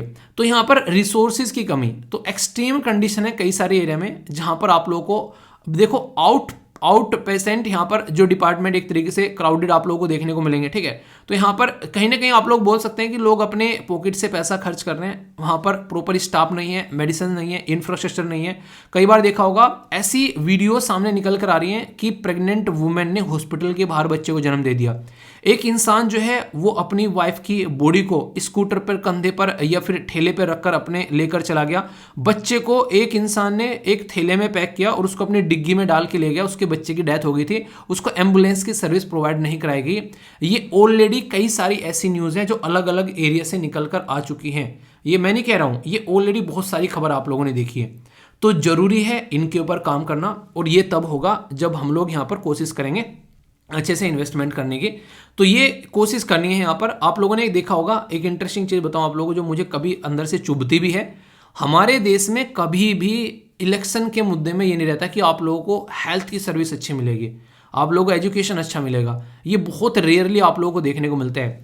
जबकि अगर वेस्टर्न वर्ल्ड में जाओगे आप लोग, जैसे कि यूएसए हो गया, यूके हो गया, या फिर जापान, साउथ कोरिया, उनमें इन्वायरमेंट, हेल्थ, एजुकेशन, ये इतने बड़े मुद्दे होते हैं कि मतलब इसके ऊपर सरकारें चेंज हो जाती हैं, समझ रहे हैं। और हमारे यहाँ पर हम लोग जो है अलग ही लेवल पे रहते हैं। ये फ्री में क्या दे रहा है, ठीक है, ये इस तरीके से आप लोगों को देखने को मिलेगा। वो क्या क्या बांटने की कोशिश कर रहा है, ठीक है। डेवलपमेंट के नाम पर बात ही नहीं करते हैं, एक दूसरे को गालियाँ देते हैं। आज की डेट में तो मुझे मतलब कई सारी एक तरीके से ना जो चीज़ें देखने को मिलती है, वो ऐसा लगता है कि मैंने कहा ये क्या रहे हैं यार, ठीक है। एक टाइम हुआ करता था, कहीं ना कहीं आप लोग बोल सकते हैं कि जब पॉलिटिशियन, हमारा देश आज़ाद हुआ था तो ऐसा लगता था कि पॉलिटिशियन भगवान है। आज की डेट में वो एक दूसरे की टांगी खींचने पर लगे हुए हैं। डेवलपमेंट के बारे में बात ही नहीं कर रहे, एजुकेशन के बारे में, अनएम्प्लॉयमेंट के बारे में कोई बात करता हुआ नजर आएगा। और ये सब पॉलिटिकल पार्टी की बात कर रहा हूँ मैं, ऐसा नहीं कि आप लोग बोलो कि बीजेपी, कांग्रेस, आम आदमी पार्टी, सब एक ही कैटेगरी के हैं। बहुत कम लेवल पर आप लोगों को डिफरेंस नजर आएगा। इसलिए कहता हूँ कि अपने लोकल एरिया में देखा करो कौन इंसान जो है वो कैसा है, ठीक है, उसके बेस पर आप लोगों को हमेशा वोट देनी है। तमिलनाडु, दिल्ली, कर्नाटका, केरला, गोवा, पंजाब, यहाँ ये बेस्ट आप लोगों को देखने को मिलेंगे, जहाँ पर डॉक्टर का रेशियो नज़र आता है किसके साथ में, बेसिकली एक तरीके से अवेलेबिलिटी यहाँ पर है। तो ये आप लोगों को यहाँ पर नजर आएगा। और जो वर्स्ट कंडीशन है, झारखंड, हरियाणा, छत्तीसगढ़, उत्तर प्रदेश, बिहार और हिमाचल प्रदेश, ये वर्स्ट कंडीशन की है, ठीक है। तो ये इस तरीके से आप लोग समझ सकते हैं। तो कहने का मतलब यहाँ पर यह है कि इनके ऊपर काम करना जरूरी है। अगर काम नहीं होगा तो फिर प्रॉब्लम देखने को मिलने वाली है। ये वो कंट्री है जहां पर 1000 के ऊपर कितने डॉक्टर हैं। ये बेस्ट में अगर बात करें तो जर्मनी है सबसे टॉप पर, फिर Italy, Spain, Australia, UK, United state, France, ये साउथ कोरिया, चाइना। अपनी कंडीशन आप लोग यहाँ पर देखो। तो इसलिए कहता हूं कि काम करना जरूरी है यहाँ पर, अगर काम नहीं होगा तो दिक्कत होगी। WHO खुद कहता है कि आप लोगों को एक डॉक्टर अवेलेबल होना चाहिए 1000 लोगों के ऊपर। हमारा रेशियो जो है 1000 नहीं 1500 लोगों के ऊपर भी एक डॉक्टर प्रॉपर नहीं आ पा रहा है। तो इसी के ऊपर काम करने के लिए फाइनेंस कमीशन ने काम बोला है। तो यहाँ पर डॉक्टर का रेशियो क्या होना चाहिए, कितने अवेलेबल होने चाहिए, तो देखने को मिलेगा। इसलिए डॉक्टर के पास में जाओगे तो लंबी लंबी लाइन रहती है। और एम्स जैसे हॉस्पिटल में चले जाओ ना, तो ये मानो कि भाई साहब उद्धार हो गया। अब वहाँ से मतलब कैसे ही होगा चीज़ें, मतलब इतनी लाइन लगी रहती है जिसकी कुछ हद नहीं है। वो तो गनीमत है कि अब जो है चीज़ें बढ़ रही हैं, एम्स और खुल रहे हैं, तो वो सारी चीज़ें हैं, वरना दिक्कतें देखने को मिलती है। ऐसा नहीं कि सरकार इनिशिएटिव नहीं चला रही है। देखिए कई बार ना चीज़ें होती हैं पर उसका ढंग से यूटिलाइजेशन नहीं होता है, ठीक है। आप लोगों को देखने को मिलेगा कि कई बार आप लोगों ने देखा गाँव में भी कई सारे छोटे छोटे हॉस्पिटल्स होते हैं, पर लेकिन वहाँ पर फैसिलिटी नहीं है। बना तो दिए हैं कि हाँ ठीक है हॉस्पिटल है, पर लेकिन होना और उसका यूटिलाइजेशन होना, उसमें धरती आसमान का फर्क होगा यार, अगर ढंग से देखोगे। इनिशिएटिव क्या क्या यहाँ पर नेशनल हेल्थ मिशन के बारे में बात की जा रही है, आयुष्मान भारत के बारे में बात की जा रही है, प्रधानमंत्री जन आरोग्य योजना, नेशनल जो मेडिकल कमीशन, प्रधानमंत्री जो यहाँ पर ये डायलिसिस प्रोग्राम, ये कई सारे प्रोग्राम आप लोगों को यहाँ पर देखने को मिल रहे हैं। ऐसा नहीं कि गवर्नमेंट जो है वो स्कीम नहीं चला रही है, पर लेकिन वही है जो चलाए जा रहे हैं वो कितने अच्छे से हम लोग उनको यूज़ कर पा रहे हैं, ये सबसे बड़ी बात होती है। आई होप कि आप लोगों के माइंड में क्लैरिटी इसको लेकर आई होगी। टॉपिक इतना डिटेल में क्यों पढ़ाया आप लोग खुद समझ सकते हैं। आंसर राइटिंग के लिए भी यहाँ पर क्वेश्चन पूछा गया, यूपीएससी ने डायरेक्ट यहाँ पर बोला गया कि ठीक है वेलफेयर जो स्टेट्स हैं उसके बारे में हम लोग अगर बात करने बैठे तो यहाँ पर हेल्थ जो है वो सबसे नेसेसरी है, तभी हम लोग अपने सस्टेनेबल डेवलपमेंट को अचीव कर पाएंगे। उसके लिए प्री कंडीशन यानी कि पहले से कंडीशन आप लोग बोल सकते हैं कि हेल्थ है, हेल्थ स्ट्रक्चर पर आप लोगों को फोकस करना पड़ेगा। तो एक कल्याणकारी राज्य की जो नैतिक अनिवार्यता होने के अलावा उसका यहाँ पर प्राथमिक स्वास्थ्य जो एक संरचना है उसमें आप लोगों को फोकस करना पड़ेगा, तभी सतत विकास आप लोग कर पाएंगे। ये इसकी प्री कंडीशन है, पूर्व शर्त है, ये इसका विश्लेषण आप लोगों को करना है। तो जो मैंने सस्टेनेबल डेवलपमेंट के बारे में बात की स्टार्टिंग में, वो इसीलिए की थी क्योंकि हेल्थ को उसके साथ में भी कनेक्ट आप लोगों को करना है। किस लिस्ट में आता है, स्टेट यानी कि गवर्नमेंट कैसे काम कर रही है, फाइनेंस क्या मिल रहा है, वो सारी बातें देखने को मिलेगी। इवन यहाँ पर आप लोग को ये जब मैं फाइनेंस कमीशन के बारे में बात करूँ तो ये सेंट्रल गवर्नमेंट के लिए नहीं है, स्टेट गवर्नमेंट के लिए भी आप लोग याद रखिएगा। जैसे 280 आर्टिकल दिया गया है कि सेंट्रल गवर्नमेंट जो है वो फाइनेंस कमीशन लेकर आती है, ऐसे ही स्टेट गवर्नमेंट जो है वो यहाँ पर गवर्नर फाइनेंस कमीशन लेकर आता है आर्टिकल 243 के अंदर में, ये याद रखिएगा। सेंट्रल गवर्नमेंट का फाइनेंस कमीशन 280 के अंदर में है और यहाँ पर फाइनेंस कमीशन 243 के अंदर में देखने को मिलेगा। क्यों? पंचायत और म्यूनसिपैलिटी को कैसे पैसा मिलना है तो वो स्टेट डिसाइड करता है यहाँ पर। तो स्टेट का फाइनेंस कमीशन गवर्नर के द्वारा अपॉइंट किया जाता है और सेंटर का फाइनेंस कमीशन प्रेसिडेंट के द्वारा अपॉइंट किया जाता है। ये वो बातें हैं जो आप लोगों को पता होना चाहिए, ठीक है। तो काफ़ी इंपॉर्टेंट है, फाइनेंस कमीशन का पूरा चैप्टर भी आप लोग जाकर रिवाइज कर सकते हैं डिटेल में। यहाँ पर कई सारी चीज़ें मैंने आप लोगों को बता दी है, कन्फ्यूजन नहीं होना चाहिए। क्वेश्चन क्या क्या है, जैसे कि अगर बात करें यहाँ पर क्या क्या चैलेंजेस हैं एसोसिएटेड, अगर इनके बारे में बात करें तो ये क्वेश्चन पूछा जा सकता है डायरेक्ट आप लोगों से। जैसे कि बोला गया यहाँ पर 1, 2 एंड 3 में क्या है, यहाँ पर इनएडुकेट एक्सेस, प्रॉपर एक तरीके से सही नहीं मिल पा रही है सर्विस, मेडिकल रिसर्च नहीं हो पा रही है, पॉलिसी नहीं बन पा रही है, शॉर्टेज ऑफ प्रोफेशनल। तो ये कौन सा सही है? ए में बोला गया 1, 2, 3, बी में बोला गया 2, 3, 4, सी में बोला गया 1, 3, 4, डी में बोला गया ऑल ऑफ द अबव। तो आंसर क्या हो गया? आंसर यहाँ पर डी हो गया। तो ये सारी की सारी दिक्कतें भी आप लोगों को देखने को मिल रही हैं जो मैंने डिस्कस की हैं। तो इस तरीके से आप लोग यहाँ पर समझ सकते हैं। एक और हेल्थ केयर के बारे में कुछ इंपॉर्टेंट डेटा जो आप लोगों के सामने है, करेक्ट स्टेटमेंट यहाँ पर पूछी जा रही है। पहले में भी क्या पूछा गया था कि पहले में भी करेक्ट ही पूछा गया था, ये ध्यान से देख लिया करो। बात करें यहाँ पर बोला गया कि health care sector in India according to economic survey India public expenditure on health care continuously increasing since last 3 जो फाइनेंशियल ईयर है, ये बोला गया, यानी कि बढ़ रहा है। रीजन क्या है? अगर आप लोग कॉमन सेंस लगाए, कोविड-19 आ गया, उसकी वजह से भी ये बढ़ता हुआ नजर आ रहा है, ठीक है। इंडिया मेडिकल टूरिज्म जो है ये यहाँ पर आप लोगों को देखने को मिल रहा है 2026 तक का लगभग 13.42 बिलियन हो सकता है, और टेली मेडिसिन जो है वो बात की जा रही है 5.5 बिलियन 2025 तक का, ये एक्सपेक्टेशन यहाँ पर देखने को मिल रही है। सही क्या है? 1, 2, 2, 3, 1, 3 या फिर ऑल ऑफ द अबव। तो याद रखिएगा आंसर यहाँ पर सही आएगा डी, यानी कि सारी की सारी स्टेटमेंट जो है वो बिल्कुल करेक्ट है। इसके ऊपर काम भी किया जा रहा है और ये ऑलरेडी यहाँ पर चीजें चल भी रही हैं। तो ये एक ऐसा टॉपिक था जिसमें मैंने आप लोगों से क्या क्या बातें डिस्कस कर ली, आप लोग बताना। इसमें मैंने आप लोगों से फाइनेंस कमीशन के बारे में डिस्कस कर लिया, आप लोगों से हेल्थ सेक्टर के बारे में आप लोगों से बातें कर ली यहाँ पर, कैसे कैसे उसके ऊपर खर्चा क्या क्या यहाँ पर होना चाहिए वो बताया। संविधान के अंदर भी हेल्थ को जो है यहाँ पर रखा गया है, कौन कौन सा राज्य जो है वो किसके ऊपर क्या क्या खर्चा कर रहा है, ये सारी चीजें किस किस कंट्री में क्या क्या पोजीशन देखने को मिल रही है, क्या रेशियो होना चाहिए, क्या गवर्नमेंट की स्कीम्स चला रखी है यहाँ पर, क्या क्वेश्चन आप लोगों के लिए बन सकते हैं और क्या ऑलरेडी आंसर राइटिंग का क्वेश्चन बना है। तो टॉपिक को ऐसे तैयार करना है ताकि उसका पोस्टमार्टम हो जाए। अब कोई भी बातें आप लोगों से पूछ जाए तो आप लोगों को कंफ्यूजन नहीं होगा, ठीक है। तो फिर भी डाउट हो तो बताना और फीडबैक जरूर दिया करो, ठीक है। आई होप कि आप लोगों के माइंड में इसको लेकर क्लैरिटी आई होगी। तो हेल्थ का ध्यान जरूर रखिएगा, ओके। बात की जा रही है टेररिज्म के बारे में, जिसको आप लोग कई बार नॉर्मल भाषा में आतंकवाद बोल देते हो। आतंकवाद एक तरीका खौफ होता है लोगों के अंदर में कि यार आतंकवाद फैल रहा है, उसकी वजह से क्या क्या कंडीशन देखने को मिल सकती है। तो इसी के बारे में यहाँ पर ये आर्टिकल है। बात की जा रही है अभी रिसेंटली यूरोपियन यूनियन के द्वारा एक बहुत ही खतरनाक स्टेप उठाया गया है। उन्होंने रसिया को एक टेररिस्ट स्पॉन्सर्ड स्टेट बताया, यानी कि ये आतंकवाद फैलाने वाला स्टेट है। ये उपाधि यहाँ पर रसिया को दे दी गई है।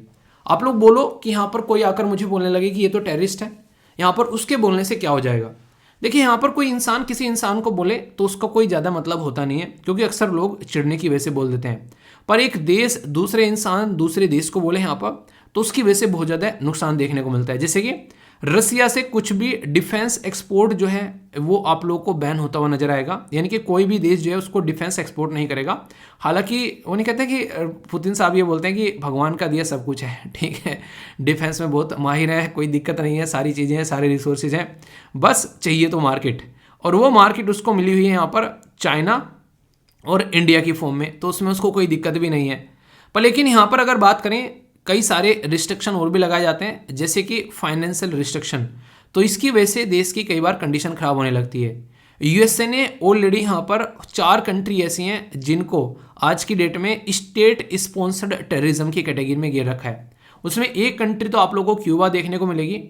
ये वही क्यूबा है जिसका जब मैंने आप लोगों ना फर्स्ट डे जब मैंने जो डिस्कशन स्टार्ट किया था यूट्यूब पे पढ़ाना, तो सबसे पहला जो आर्टिकल मैंने डिस्कस किया था यूट्यूब पर कोई, तो वो यहाँ पर क्यूबा वाला आर्टिकल था, ठीक है।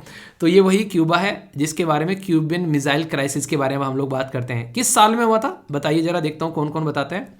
दूसरा देखने को मिलेगा आप लोग नॉर्थ कोरिया, यानी कि किम जोंग उन, यानी कि चचा और भतीजा डोनाल्ड ट्रंप और किम जोंग उन के बारे में, डोनाल्ड ट्रंप और किम जोंग उन के बारे में मैंने बात की थी, तो उसके बारे में बात की जा रही है। नेक्स्ट आप लोगों को देखने को मिलेगा ईरान एंड सीरिया। तो यहाँ पर सीरिया और ईरान जो है उसको भी यहाँ पर स्टेट स्पॉन्सर्ड टेररिज्म की बात की जा रही है। ये मैक्सिमम वो देश हैं जो कि कहीं ना कहीं यूएसए के साथ में नहीं चलते हैं, यूएसए के हिसाब से नहीं चलते हैं, यानी कि तुम हमारे हिसाब से चलो तो हम तुमको बहुत सारी अच्छे अच्छे फायदे देंगे। जैसे कि पाकिस्तान जो है वो स्टेट स्पॉन्सर्ड टेररिज्म में नहीं आता है, ठीक है। इंटरेस्टिंग है ना। अफगानिस्तान के अंदर भी कुछ ऐसा देखने को नहीं मिल रहा है, सब कुछ शांति में चल रहा है, बहुत ही बढ़िया, सब बिल्कुल मक्खन की तरह चल रहा है। वहाँ पर कोई टेररिज्म नहीं है, कोई आतंकवाद नहीं है। क्यों? क्योंकि रसिया के फेवर में वहाँ पर चीज़ें ज़्यादा रहती हैं, ऐसा आप यूएसए के फेवर में ज़्यादा रहती हैं, ऐसा आप लोग बोल सकते हो। पर रसिया को अभी यहाँ पर यूक्रेन के ऊपर अटैक करने की वजह से स्टेट स्पॉन्सर्ड टेररिज्म की कैटेगरी में डाल दिया। मैं ये नहीं कह रहा हूँ कि रसिया को गलत डाला, मैं ये कह रहा हूँ कि दोगलापन देखो आप लोग यहाँ पर। वो नहीं कहते कि एक तरीके कितने दोगले लोग हैं ये। तो ये यूएसए हो गया या यूरोपियन यूनियन के देश हो गए, इनका दोगलापन आता है यहाँ पर निकल कर। जब बात की जाती है किसी पर्टिकुलर कंट्री अगर इनके फेवर में नहीं है तो ये कितना सप्रेस उसको कर सकते हैं। इंडिया अगर इनके फेवर में नहीं रहता है तो उसके खिलाफ नेगेटिव रिपोर्ट्स निकालने लगते हैं लोग कि इंडिया के अंदर ये कमी है, इंडिया के अंदर टॉलरेंस, इंडिया के अंदर माइनॉरिटी को लेकर, इंडिया के अंदर संविधान को लेकर, इंडिया के अंदर ह्यूमन राइट को लेकर, मतलब पता नहीं क्या क्या बवाल ये निकालेंगे मार्केट में। यानी कि इनके हिसाब से चलो तो सब सही है और तुम्हारे हिसाब से नहीं चलेंगे तो हम लोग क्रिमिनल, वो बातें हैं। तो यूरोपियन पार्लियामेंट के द्वारा रसिया को स्टेट स्पॉन्सर्ड टेररिज्म डिक्लेयर कर दिया गया और इसके चलते यहाँ पर बोला जा रहा है कि ये टेररिज्म फैला रहे हैं। इनकी फॉरेन पॉलिसी जो है वो कहीं ना कहीं एक तरीके से ये ऐसी एक्टिविटी कर रही है। और रसिया ऐसा नहीं कर नहीं रहा है, कर भी रहा है, मतलब एक तरीके से, लेकिन ऐसा नहीं कि रसिया ही कर रहा है, यूएस से उससे भी ज़्यादा कर रहा है। लेकिन वही बात है कि एक तरीके से कि कहाँ पर हथियार इस्तेमाल किया जा सकता है। उन्हें कहते हैं कि इंसान ताकतवर सामने है तो राम राम कर लो, और इंसान जो है थोड़ा सा कमज़ोर है तो उसके सर पर चढ़ जाओ, तो वो कंडीशन है।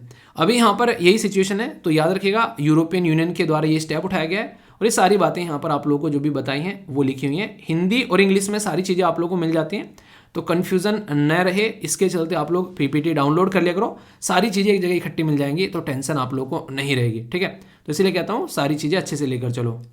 टेलीग्राम पे जाना, स्टडी लवर वीर के नाम से सारी चीज़ें आप लोगों को यहाँ पर मिल जाती हैं, बेसिक एक तरीके से PDF वगैरह, और इसी के साथ में जो मैंने यहाँ पर आप लोगों को जो मंथली PDF है वो भी आप लोगों को प्रोवाइड करा दी है, जो आप लोगों ने यहाँ पर देखी होगी। एक सेकेंड,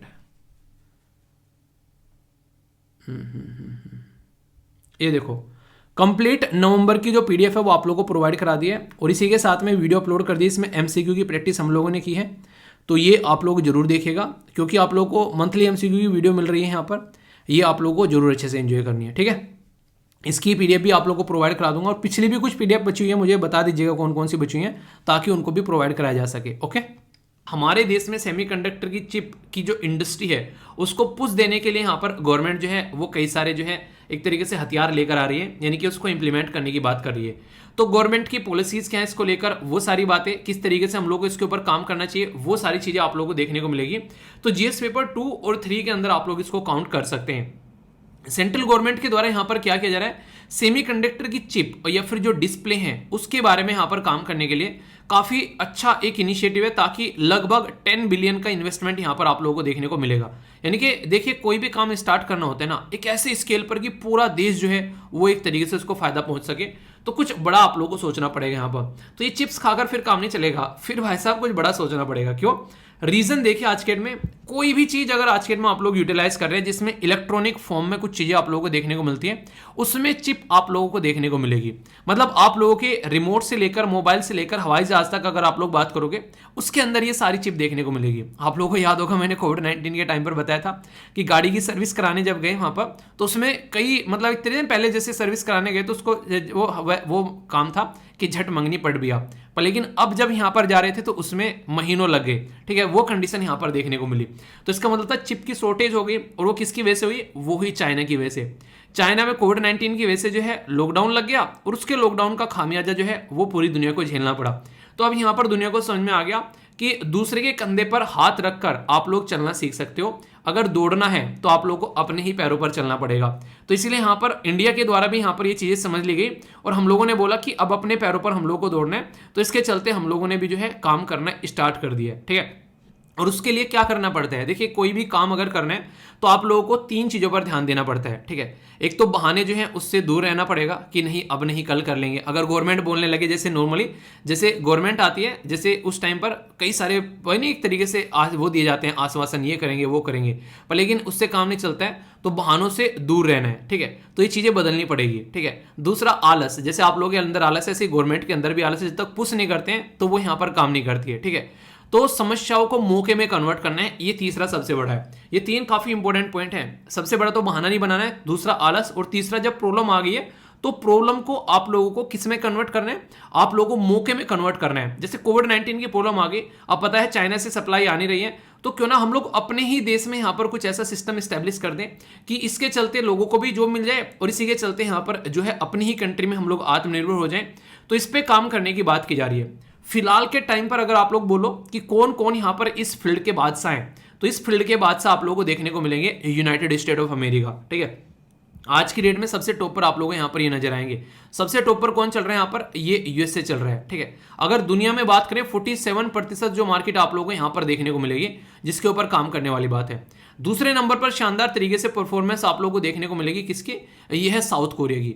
हालांकि पहले यहाँ पर जापान टॉपर हुआ करता था, पर लेकिन जापान जो है लगभग आप लोगों को तीसरे नंबर पर यूरोपियन यूनियन के साथ में मिला हुआ मिलेगा। कई सारे फोन आप लोगों ने देखे होंगे। इंटरेस्टिंग स्टोरी सुनाता हूँ। आईफोन जो है आज के दिन में काफी लार्ज स्केल पर चाइना के अंदर मैन्युफैक्चर होते हैं, पर लेकिन फिलहाल जो है आईफोन मैन्युफैक्चरिंग की जो बात चल रही है, हमारे देश में बोला जा रहा है कि टाटा ग्रुप जो है वो यहाँ पर मिलकर काम करेगा ताइवान की कंपनी के साथ में। ताइवान में जो भी माल बनता है उसके ऊपर मेड इन चाइना लिखा होता है। तो ताइवान वाले ये बोलते हैं कि जब हमारे ऊपर मेड इन चाइना लिखा हुआ है तो हम लोग चाइना के अपने अंदर यहाँ बनाए क्यों? क्योंकि रीजन उसका ये कि ताइवान को चाइना का पार्ट माना जाता है, और जो भी उसके खिलाफ जाता है तो इसका मतलब है कि चाइना के खिलाफ चला गया। तो इसलिए ताइवान जो है वो बोल रहा है कि इंडिया में आकर हमारी कंपनी मैन्युफैक्चर करेगी, चाइना का नाम नहीं होना चाहिए, भले उसके ऊपर मेड इन इंडिया लिखा हो। ठीक है तो ताइवान हमारा अच्छा दोस्त बन रहा है यहाँ पर आकर, तो इससे काफ़ी फायदा भी देखने को मिलेगा हमें आने वाले टाइम में। तो ये कुछ कंट्री हैं जिनके बारे में याद रखिएगा, जो चिप के फील्ड में काफ़ी मैन्युफैक्चरिंग करने वाली काफ़ी लीडिंग कंपनी है। और आने वाले टाइम पे हमारी कंट्री में देखिए मार्केट तो है, अब मार्केट है, हम लोग बाहर से खरीद कर लेकर आ रहे हैं, तो ये गलत तरीका है। तो अपने ही देश में ये चीज़ें बनानी पड़ेंगी। आज की डेट में बात करो, चाइना का जो शेयर है ग्लोबल एक्सपोर्ट के अंदर में काफ़ी लार्ज स्केल पर देखने को मिलेगा। पीसीज में 70%, सेल फोन में लगभग 50%, टीवी मॉनिटर में लगभग 36%। तो ये सिचुएशन है यहाँ पर। तो ये जो चिप है सेमीकंडक्टर, ये काफ़ी बड़ा रोल प्ले करती है। और ये पहले इनका साइज जो है कुछ और हुआ करता था, अभी फिलहाल जो है आप लोगों को पैटर्न देखने को मिलेगा। सेमीकंडक्टर की जो पैकेजिंग हिस्ट्री है, ये एक स्लाइड मैंने आप लोगों के सामने लगाई है यहाँ पर। आज की डेट में एक छोटी सी चिप के अंदर इतना सारा मटेरियल आ जाता है, तो आप लोग समझ सकते हैं कि यहाँ पर पहले एक टाइम पर, पुराने टाइम में अगर देखोगे, सबसे बड़ा कंप्यूटर जो था वो एक कमरे जितना था। ठीक है, आज के डेट में आप लोग मोबाइल जो है वो पूरा कंप्यूटर हो चुका है, और आपकी आज के डेट में आप लोग उसको पॉकेट में लेकर घूमते हो। तो रियलिटी में उसके अंदर क्या नहीं है, आप लोग देखो एक मिनट के लिए, मोबाइल के अंदर क्या नहीं है आज के डेट में। आप लोग अलार्म लगा रहे हो, कैलकुलेटर आप लोगों के पास में, आप लोग फोन कर रहे हो, कॉल कर रहे हो, उसके ऊपर वीडियो देख रहे हो, सोशल मीडिया आप लोग हैंडल चला रहे हो, उसके अंदर नोट्स आप लोग बना रहे हो। उसके अंदर क्या चीजें नहीं है आज के डेट में। वो अलार्म जो सुबह सुबह बजता है, 5 मिनट के लिए आप लोग पोस्टपोन कर सो जाते हो, वो उसी के अंदर होता है। ठीक है, तकिया के नीचे दबा कर सोते हो। तकिया के नीचे मत सोया करो, लगभग कोशिश किया करो कि एटलीस्ट 1 से 1.5 मीटर डिस्टेंस आप लोग ये सिर से उस मोबाइल की होनी चाहिए, वरना खतरनाक है वो आप लोगों के लिए। ठीक है, कई बार दिक्कतें देखने को मिलती है, फट जाते हैं कई सारे मोबाइल। कई सारे महानुभव तो ऐसे हैं कि ईयरफोन लगाकर उसको रात को दबाकर और चार्जिंग पे लगाकर सो जाते हैं। भाई साहब उड़ा देगा कान, पता भी नहीं चलेगा। बहुत सारे केसेस देखने को मिलते हैं। कभी भी मोबाइल चार्जिंग पे लगा हो, उस टाइम पर उसमें ईयरफोन लगाकर बातें नहीं करनी है। ईयरफोन लगाकर बातें तभी करनी है जब वो मोबाइल जो है वो चार्जिंग पे न लगाओ, ध्यान रखिएगा ये। ठीक है, तो ये चीज़ें हैं। तो उसके अंदर ये हीटिंग होती है बेसिकली बैटरी, और उसकी वजह से यहाँ पर ये कंडीशन होती है। ठीक है, तो सेमीकंडक्टर अगर बात करें, इसमें 3 कैटेगरी आप लोगों को देखने को मिलेगी। अगर बात करें सेमीकंडक्टर नहीं, मतलब 3 प्रोडक्ट होते हैं। एक को इंसुलेटर बोलते हैं। इंसुलेटर का मतलब क्या होता है, आप लोगों ने देखा होगा घरों में जब कोई पर्टिकुलर मतलब जो गैस के ऊपर आप लोग क्या करते हो, कोई गर्म कर रहे हो कुछ भी सामान, उसका जो डंडा होता है वो काला काला बेसिकली आप लोगों को देखने को मिलता है। तो लकड़ी का होता है, फिर काले काले मटेरियल का होता है। तो वो इंसुलेटर होता है, उसमें जो भी वो गर्म हुआ है उसको आराम से पकड़ सके आप लोग उस बर्तन को, काला हैंडल रहता है उसमें वो, तो इंसुलेटर का काम करता है। ठीक है, ताकि आप लोगों के हाथ में वो हीट ना आ सके, जो कि यहाँ पर आपका हाथ न जले, उससे बचा सके। सेम काम यहाँ पर अगर बात करें, जो वो होता है वो लकड़ी करती है सेम पैटर्न में। ठीक है, या फिर कई जगह रबर के इस तरीके आप लोगों को ये इस तरीके के सिस्टम देखने को मिल जाते हैं। ठीक है, सेमीकंडक्टर क्या रहता है, ये आप लोगों को देखने को मिलेगा सेमी मतलब कंप्लीट नहीं है कंडक्टर, हल्का हल्का सा आप लोग बोल सकते हो। तो यहाँ पर सेमीकंडक्टर, तो ये काफी बड़ा रोल प्ले करता है, जो भी इलेक्ट्रॉनिक डिवाइस जो है वो बनाई जाती है। तो यहाँ पर ये सेमीकंडक्टर आप लोगों को यहाँ पर देखने को मिलता है। और सबसे खतरनाक चीज जो है वो आप लोगों को कंडक्टर देखने को मिलेगा। इनका डिफरेंस क्या होता है, इसमें रेजिस्टेंस जो होता है वो सबसे ज्यादा होता है। रेजिस्टेंस मतलब इतना हाई होता है कि वो एनर्जी को फ्लो ही नहीं करने देता है। इसमें आप लोगों को आधा देखने को मिलेगा। और ये तो फुल कंडक्टर है, टच कर दो तो भाई साहब इधर से उधर निकल जाए सारी चीजें, तो ये चीज देखने को मिलेगा। तो पूरा जो सिस्टम यहाँ पर निकल कर आता है, तो आप लोगों को पता है एक फॉर्मूला आप लोगों के सामने निकल कर आता है, V = IR। ठीक है, तो VIR, वीर याद रख लेना। ठीक है, तो वोल्टेज = करंट इंटू रेजिस्टेंस, या फिर आप लोग जब रेजिस्टेंस निकालते हैं तो वोल्टेज अपॉन करंट यहाँ पर आ जाता है। तो ये सिस्टम आप लोगों को देखने को मतलब बड़ा ही सिंपल सा फॉर्मूला है, ये भी कई बार आप लोगों को यूज होता है यहाँ पर नजर आता है। तो जो R है यहाँ पर, ये रेजिस्टेंस आप लोगों को देखने को मिलेगा। ठीक है, तो ये रेजिस्टेंस जो है यहाँ पर, ये फ्लो करंट का कैसा होना है उसके ऊपर यहाँ पर काम करता हुआ नजर आता है। करंट के बारे में एक बात आप लोग हमेशा याद रखिएगा, करंट जो है वो हमेशा शॉर्टेस्ट पाथ फॉलो करती है। मतलब जैसे मान लीजिए एक तार है यहाँ पर, तो उसमें जो शॉर्टेस्ट पाथ होगा, यहाँ पर एक तार यहाँ से कनेक्ट कर रखा है आप लोगों ने, एक तार यहाँ से कनेक्ट कर रखा है, तो शॉर्टेस्ट पाथ करंट जो है वो हमेशा फॉलो करती है। तो ये कंडक्टर में जब आप लोगों को देखने को मिलेगा, कंडक्टिविटी इतनी हाई होती है 1 मिनट में। होने कहते हैं कि बिजली जो है, आप लोगों ने द सीक्रेट मूवी देखी है, उसमें काफी अच्छा डायलॉग है मेरे में, जो मुझे अच्छा लगता है। उसमें कहता है कि बिजली का इस्तेमाल जो है वो आप लोगों के ऊपर डिपेंड करता है कि आप लोग कैसे करना है। बिजली से जो आप लोग खाना भी पका सकते हैं, और बिजली से आप लोग इंसान को भी पका सकते हैं। ठीक है, तो कोई भी चीज आप लोगों के पास में है, तो उसका इस्तेमाल आप लोग कैसे कर रहे हैं उसके ऊपर डिपेंड करेगा। तो कंडक्टिविटी कितनी हाई है, इसका मतलब है कि रेजिस्टेंस जो है वो काफी लो है, तो काफी फास्ट तरीके से यहाँ पर ये चीज देखने को मिलती है। इसीलिए जो मोटर वगैरह होते हैं, ये आप लोगों ने देखा हो कॉपर के तार के बांधे जाते हैं। ठीक है, तो वो सिचुएशन आप लोग यहाँ पर समझ सकते हैं। तो इस पर्टिकुलर एरिया के ऊपर हम लोग कई सारी कंट्री के ऊपर डिपेंडेंट रहते थे, अब वो कंट्री की डिपेंडेंसी हम लोग को यहाँ पर घटानी पड़ेगी। अगर थोड़ा सा आप लोग अगर आप लोगों को इलेक्ट्रॉनिक्स के फील्ड में लेकर चलो, इसको समझने के लिए अक्सर जो है टीचर ये समझाया करते हैं कि बैंड गैप कितना है। जैसे इंसुलेटर में ये बैंड गैप काफी देखने को मिलेगा, यहाँ से यहाँ तक जो है वो आप लोगों को बेसिकली फ्लो नहीं नजर आएगा। फिर यहाँ पर सेमीकंडक्टर में कुछ कुछ फ्लो देखने को मिलेगा, और कंडक्टर में गैप बिल्कुल खत्म। तो कंडक्टर यहाँ पर ऐसा देखने को मिलेगा। तो ये कुछ बेसिक चीजें हैं। वैसे ये बोलूंगा इतना घुसना नहीं है इसके अंदर में, एक हल्का सा आइडिया आप लोग कम से कम जरूर रखिएगा, क्योंकि कल को क्वेश्चन बन जाए तो वहां पर जनरल नॉलेज आप लोगों की टेस्ट चेक की जाती है, स्पेशलाइज नॉलेज नहीं चेक की जाती है। स्पेशलाइज नॉलेज का मतलब तो फिर ये हो गया कि भाई साहब इंसान जो है उसको सारी चीज़ें पता होनी चाहिए, लेकिन वहाँ पर क्या रहता है एक जर्नलिस्टिक फॉर्म में वो आप लोगों से पूछते हैं ताकि आप लोग जो है चीज़ों को अंडरस्टैंड कर सको, ठीक है। तो ये यहाँ पर आप लोग ये याद रखिएगा।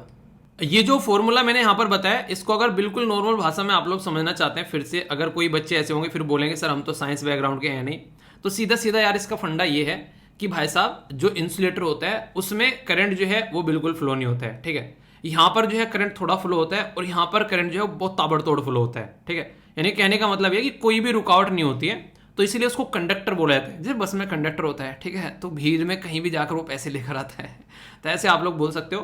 तो ये एक तरीके से जो यहाँ पर रुकावट के बेस पर यहाँ पर ये चीज़ें इसकी डिसाइड की जाती है, और हर एक चीज़ का अपना महत्व है।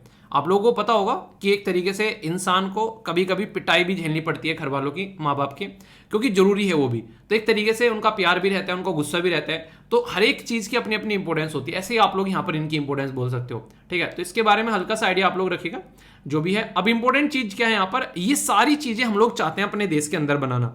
अपने देश के अंदर अगर ये चीज़ें हम लोग बनाएंगे तो यहाँ पर सारी चीज़ें जो है हम लोग सुधार पाएंगे। अभी अगर बात करें, यहाँ पर बात की जा रही है प्रोडक्ट लिंक इंसेंटिव के बारे में, यानी कि जो ये प्रोडक्ट है हम लोग अपने देश के अंदर बनाएंगे, इसी के लिए गवर्नमेंट जो है सपोर्ट प्रोवाइड करा रही है, जिसको बोलते हैं product link incentive scheme. Recently एक ऐसा टॉपिक है जो बहुत ज्यादा न्यूज में रहा है। यहाँ पर इसके बारे में कुछ बेसिक इंफॉर्मेशन आप लोगों को पता होना चाहिए कि गवर्नमेंट क्या चाह रही है। गवर्नमेंट चाह रही है कि जो भी प्रोडक्ट, जो भी माल मसाला हम लोग बाहर से खरीद कर लेकर आया करते थे, वो सारा माल मसाला जो है हम लोग अपने देश में बनाना स्टार्ट कर दें।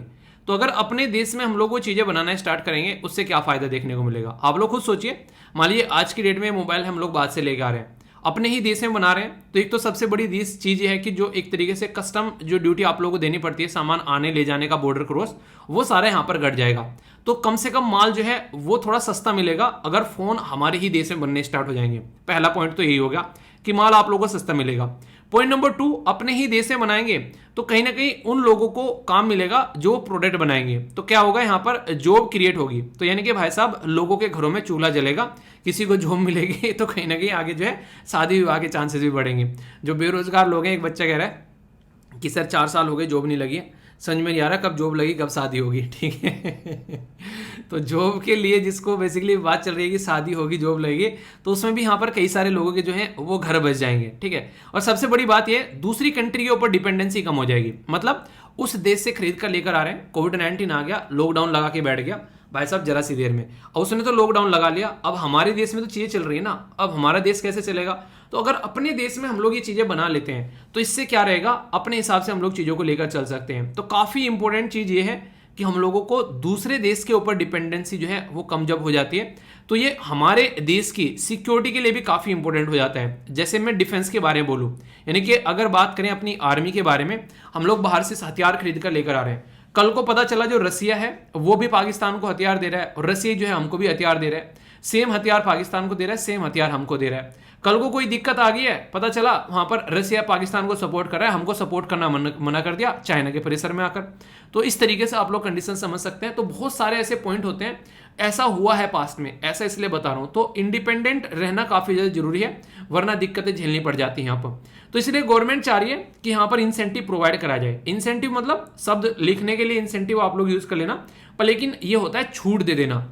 मान लीजिए टैक्स लग रहा है यहाँ पर किसी प्रोडक्ट पर हमारे देश में आकर, तो गवर्नमेंट जो है वो अपना टैक्स इकट्ठा कर रही है वहां पर 18%, पर लेकिन गवर्नमेंट बोले कि भाई साहब अगर ये प्रोडक्ट आप लोग हमारे देश में आकर बनाओगे तो 18 नहीं, मैं आप लोगों को 12% टैक्स के लिए अलाउ करूंगा, 6% की छूट होगी आप लोगों के लिए। तो ये क्या हो गया, भाई साहब कोई भी कंपनी आएगी तो भाग भाग के बनाएगी यहाँ पर कि भाई साहब 6% की छूट मिल रही है। ऐसे ही बहाने, ऐसे ही लुभावने बहाने बना बनाकर चाइना ने बहुत सारी कंपनी को अपने यहाँ पर खींच लिया। मतलब हमारे देश में सबसे बड़ी प्रॉब्लम पता है कि आज की डेट में अगर कोई कंपनी बाहर से आती है, आकर हमारे यहाँ पर अपना प्लांट लगाती है, तो सबसे बड़ी प्रॉब्लम क्या आती है। वीडियो को पॉज कर बताओ, देखता हूँ आप लोग क्या बताते हो। सबसे बड़ी प्रॉब्लम क्या आएगी निकल कर, वो आएगी लैंड की प्रॉब्लम। क्यों? क्योंकि लैंड यानी कि जो जमीन है वो प्राइवेट प्रॉपर्टी है, यानी कि हर एक इंसान जो है वो जमीन का हमारे देश में अपनी खुद की, आप लोग खुद देख लो, आप लोग गांव से आते हैं तो आप लोग के हिस्से में कोई ना कोई जमीन आती होगी, आपके हिस्से में नहीं तो आप लोग के पापा के या घर वालों के किसी के हिस्से में आती होगी। तो जमीन जो है वो प्राइड के साथ में कनेक्टेड है। प्राइड मतलब एक तरीके से समाज में इज्जत बढ़ती है जितना बड़ा जमींदार होता है, कि हमारे हिस्से में भाई साहब 50 बीघे जमीन आती है, ठीक है, वो 50 बीघे का जमींदार है वो, तो ये देखने को मिलता है। तो वो जमीन प्राइवेट प्रॉपर्टी होगी, तो अगर कल को चलकर गवर्नमेंट उसको खरीदने लगे तो ये भी गांव में जाओगे तो ऐसा देखने को मिलेगा कि जमीन बेच दी भाई साहब उसने। ऐसा लगता है कि इससे बेइज्जती होगी एक तरीके से इंसान की, कि मजबूरी में जमीन बेचनी पड़ रही है। उसके घर उसका बाप जो था ना दारू पीता था, दारू पी के सारी जमीन बेच दी उसने। ऐसे भी कई सारे केसेस आप लोगों को देखने को मिलते हैं। तो इसको इंसल्ट के तरीके से भी हमारे समाज में देखा जाता है। पर लेकिन चाइना में क्या है, मैक्सिमम सारी चीजें जो हैं वो सरकारी हैं, गवर्नमेंट के हाथ में है। तो जिसको चाहिए भाई साहब 500 एकड़ का एरिया चाहिए, चाइना बोला ठीक है आ जाओ, बिल्कुल शानदार सजा के प्लेट में देंगे, बस तुम आके काम धंधा स्टार्ट तो करो। तो तुरंत आओ, स्टार्ट करो काम धंधा, जुड़ गया काम, जरा सी देर में हो गया काम। तो चाइना में ये चीजें बड़ी आसानी से आप लोगों को देखने को मिलती है। तो ये ऐसी ऐसी प्रॉब्लम है हमारे देश के अंदर में, जिसका सोल्यूशन जो है थोड़ा सा टफ पड़ जाता है। इसीलिए हमारी कंट्री में इस तरीके से जो इंडस्ट्री है वो स्टैब्लिशमेंट नहीं हो पाता है। तो पहला तो टैक्स में छूट मिल गई, दूसरा लैंड आप लोगों को देखने को मिलेगा, तीसरी जो सबसे बड़ी प्रॉब्लम भी आप लोगों को यहां पर देखने को मिल रही है वो है स्किल डेवलपमेंट। स्किल मतलब हमारे यहां पर जो लोग हैं वो एक तरीके से किसी पर्टिकुलर स्किल में, यानी कि उनके पास में कोई स्पेशल जो एक तरीके से नॉलेज नहीं है किसी पर्टिकुलर एरिया को लेकर। जैसे मान लीजिए मैं टीचिंग करता हूं, ठीक है, तो मेरी स्किल टीचिंग हो गई। मान लीजिए कोई पर्टिकुलर इंसान डॉक्टर है तो उसकी स्किल डॉक्टर हो गया वो, ठीक है, तो स्किल हो गया वो, एक तरीके से मरीजों का इलाज करता है। तो हर एक इंसान की एक स्किल होती है। तो स्किल मान लीजिए कोई लुहार है, कोई बढ़ाई है, कोई कुम्हार है, तो इस तरीके से अगर कोई इलेक्ट्रीशियन है उसकी वो स्किल हो गई।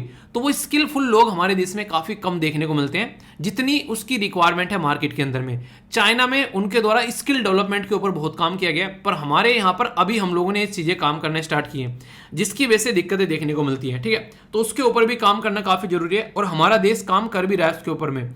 तो इसी के चलते प्रोडक्ट लिंक इंसेंटिव स्कीम के साथ में डिजाइन लिंक इंसेंटिव स्कीम के बारे में बात की जा रही है कि डिजाइन किस तरीके से हम लोग को लेकर चलना है। तो इसके चलते बहुत सारी प्रोजेक्ट की जो कॉस्ट है उसमें गवर्नमेंट पार्टिसिपेट करती है और यहां पर कई सारी स्टेट गवर्नमेंट भी पार्टिसिपेट कर रही है। अभी आप लोगों ने देखा होगा एक पर्टिकुलर प्लांट था वो कि महाराष्ट्र में बनना था, पर लेकिन उसको गुजरात गवर्नमेंट छीन कर ले गई महाराष्ट्र से।